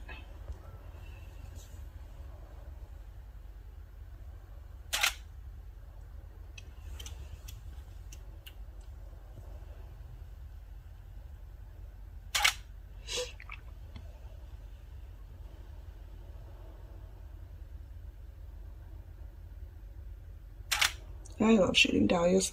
They just have so much texture to them, to the petals, and this one specifically has nice little purple tips to it, so it just adds a little touch of color.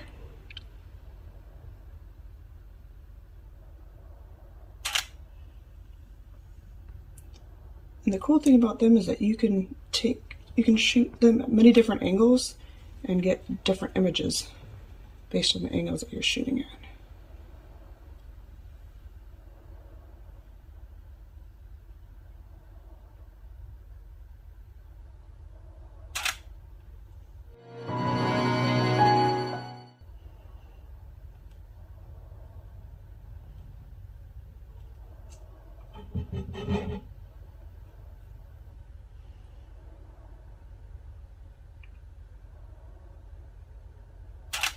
So right now I'm focusing on this petal right here. The Sol 45, you can actually slightly tilt your center of focus. I had it locked for this, but I unlocked it, and I'm going to just tilt it towards that petal.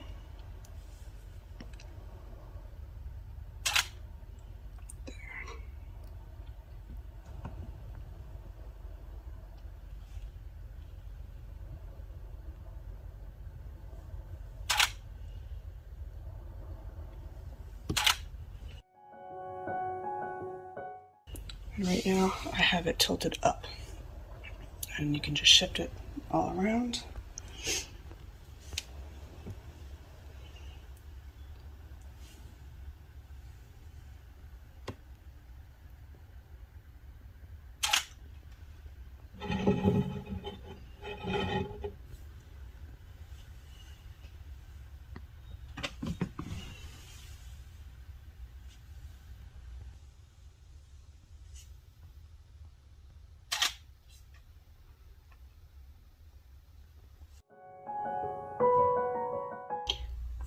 What I love about shooting indoors versus being outside in Mother Nature is here I don't have to worry about any bugs or wind or any animals or creatures coming in messing with me.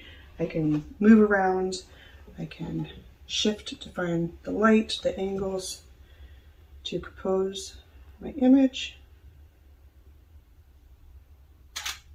And what speaks to me here on this light and on the camera might not always speak to me once I'm done and I upload the images and I check them out in post, because that's really where I make my final decision of which ones I'm going to keep and share.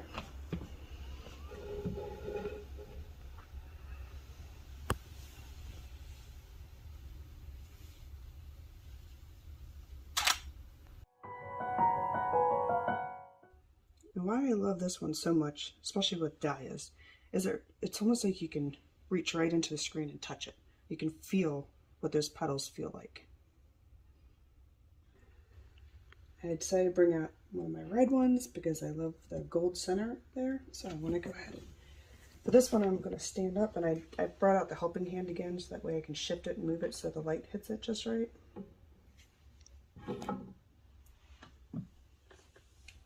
And I'm going to shift this guy here.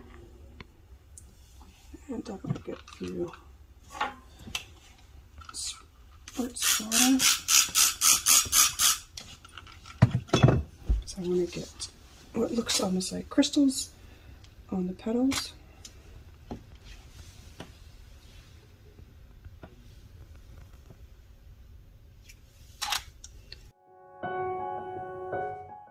So I'm going to raise my ISO up. There we go.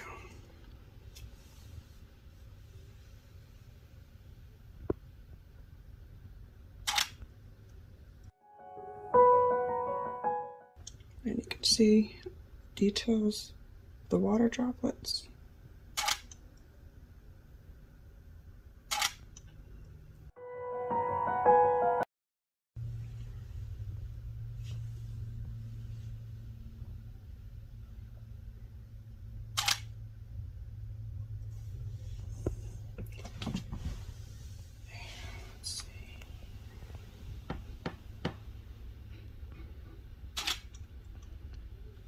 Don't like that feeling, so I'm just going to shift it a little more.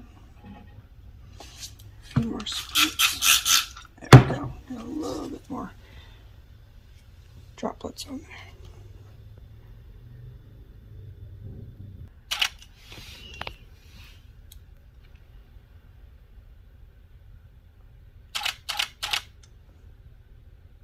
And that's shooting with the Sol 45 indoors.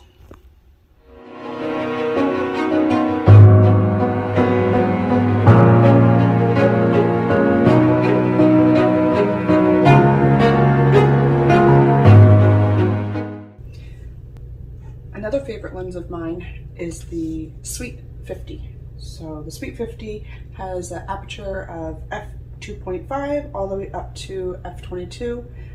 I just love what this lens does with the blur and how just smooth and soft it can make a macro image.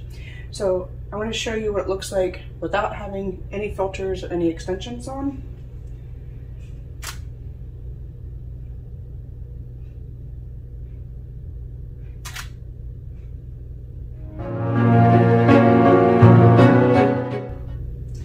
And then if we add +1 macro filter, Lensbaby macro filter,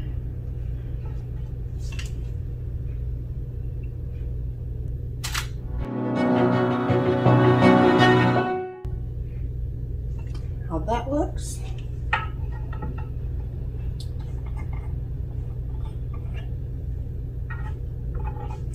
Now the macro +2, macro filter +2.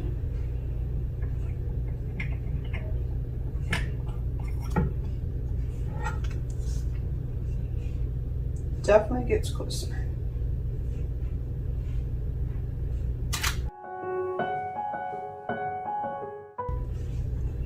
And then the last one is a +4.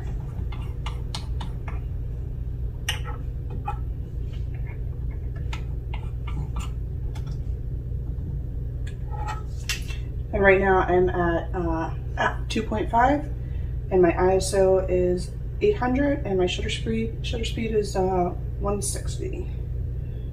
And definitely up close.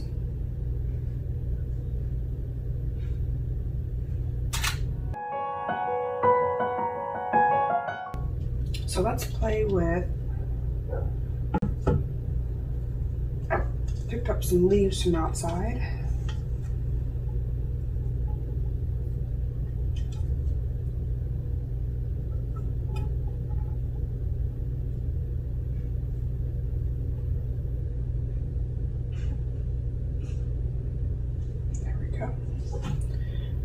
And I'm going to go back down to f2.5. My ISO back to 800.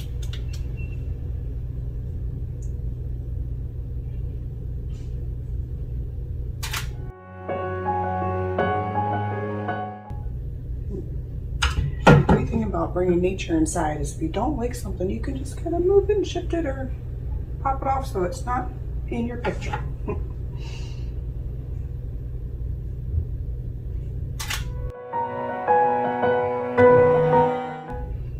And I am working with the macro filter +4 and f-stop 2.5. Nope, I think I want to get just a tad bit closer. So I'm going to pull out the extension tubes. And let's try it with the, oh, where's it?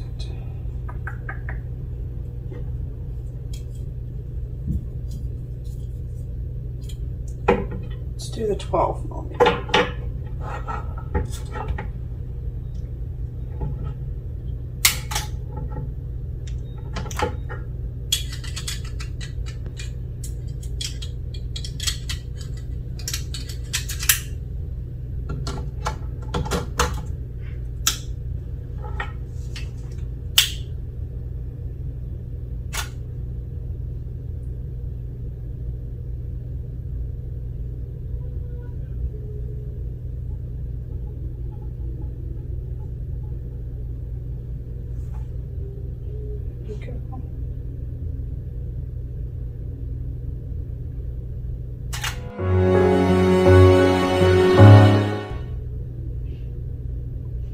Now I'm able to get a little bit closer and see all the texture in the leaf. And I love the soft blur of the remaining leaves on this side.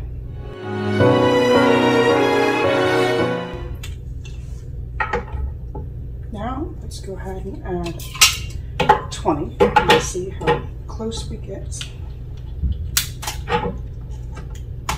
with 20mm extension tube.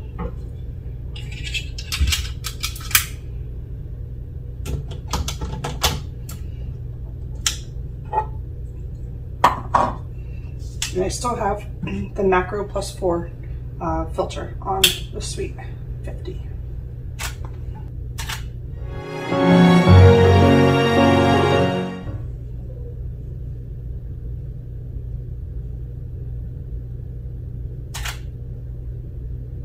Definitely getting closer.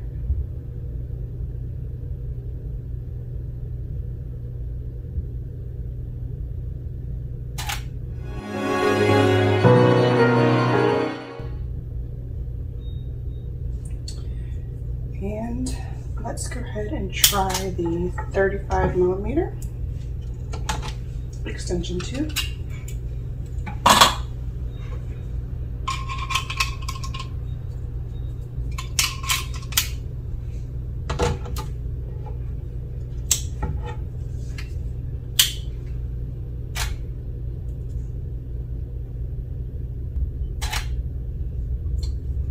Get really up close there. But I think I'm going to try it without the macro filter.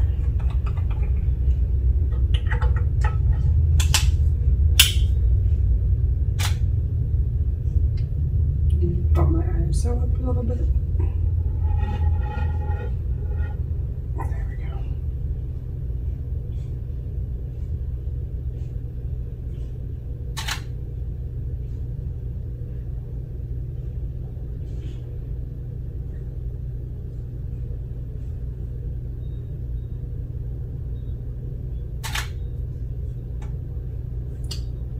That looks good.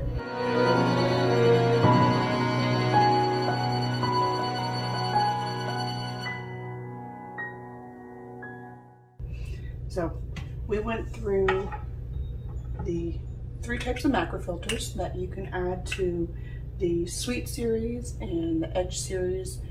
And then with the extension tubes, you can add to any lens, any lenses that you have, whether it's Lensbaby or not.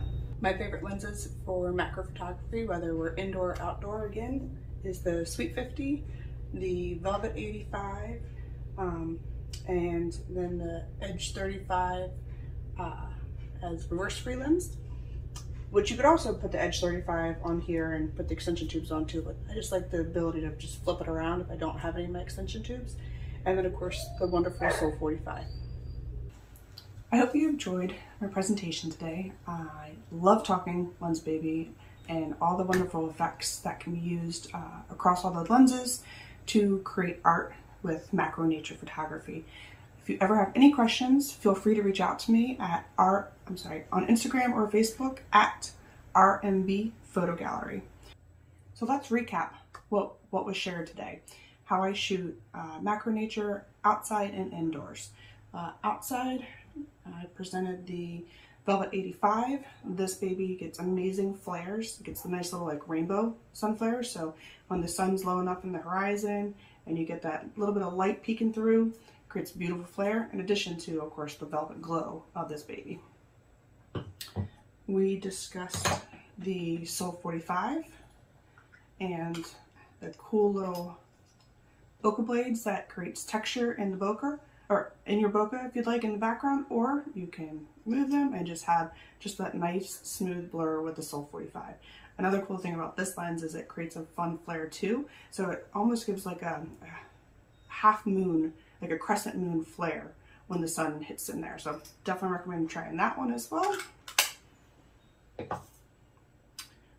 We talked about the Sweet 50 and the apertures on this one from f2.5 up to f22, so you can get that really soft blur across your image at f2.5, or you can go all the way to f22 and you get beautiful crystal clear detail all the way through throughout your subject.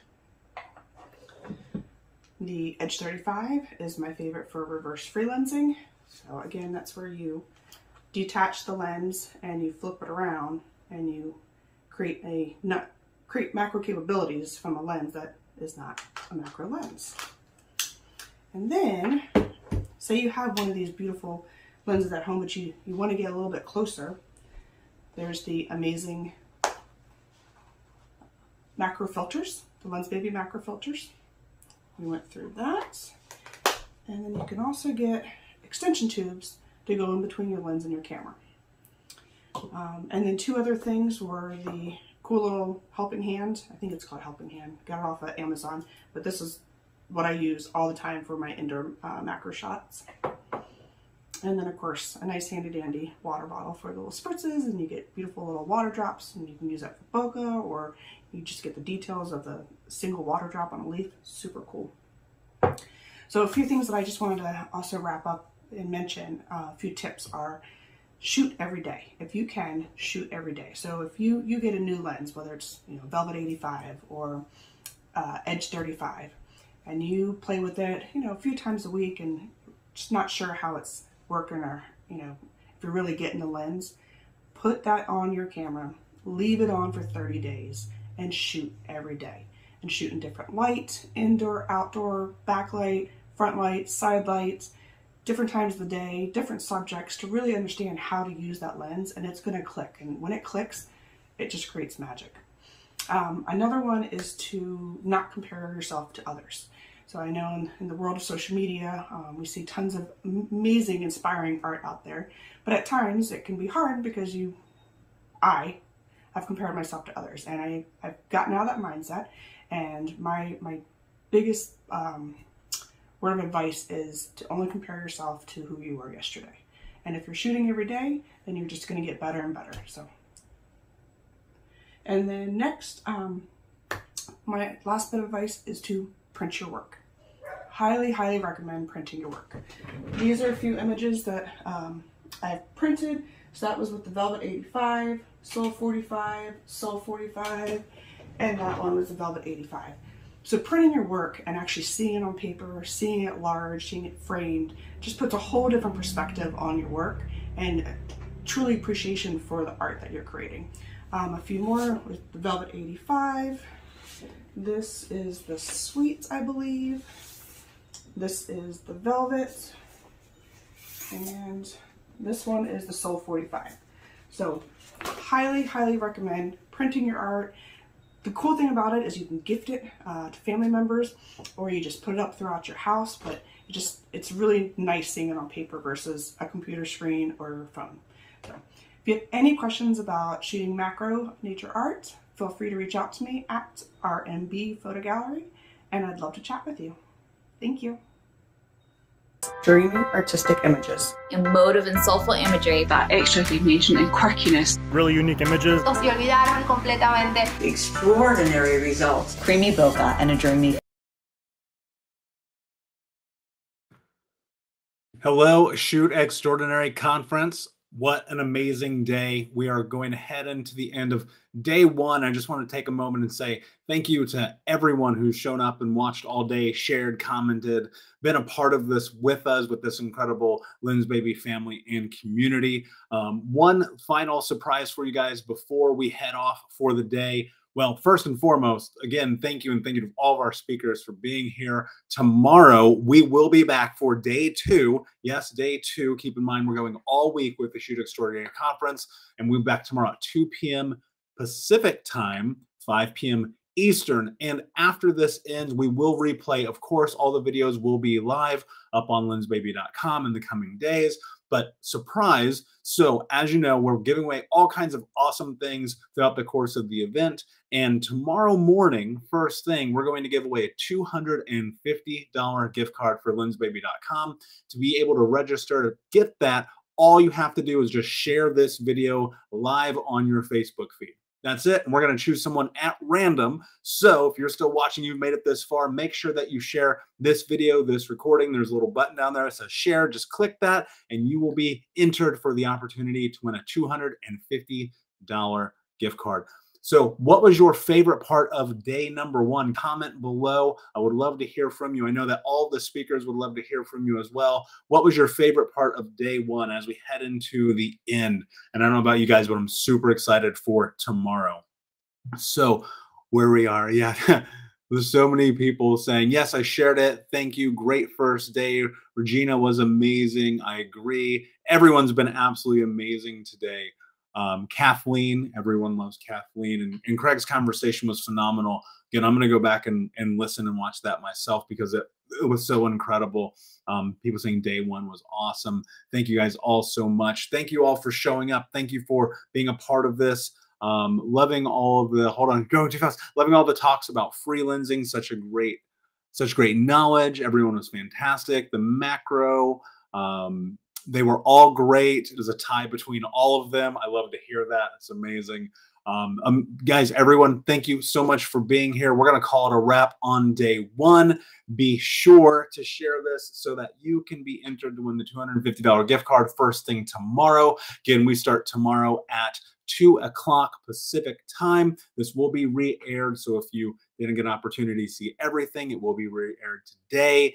And with that, thank you everyone for being here. Thank you for showing up. Thank you for our amazing presenters for day one, and we will see you guys tomorrow.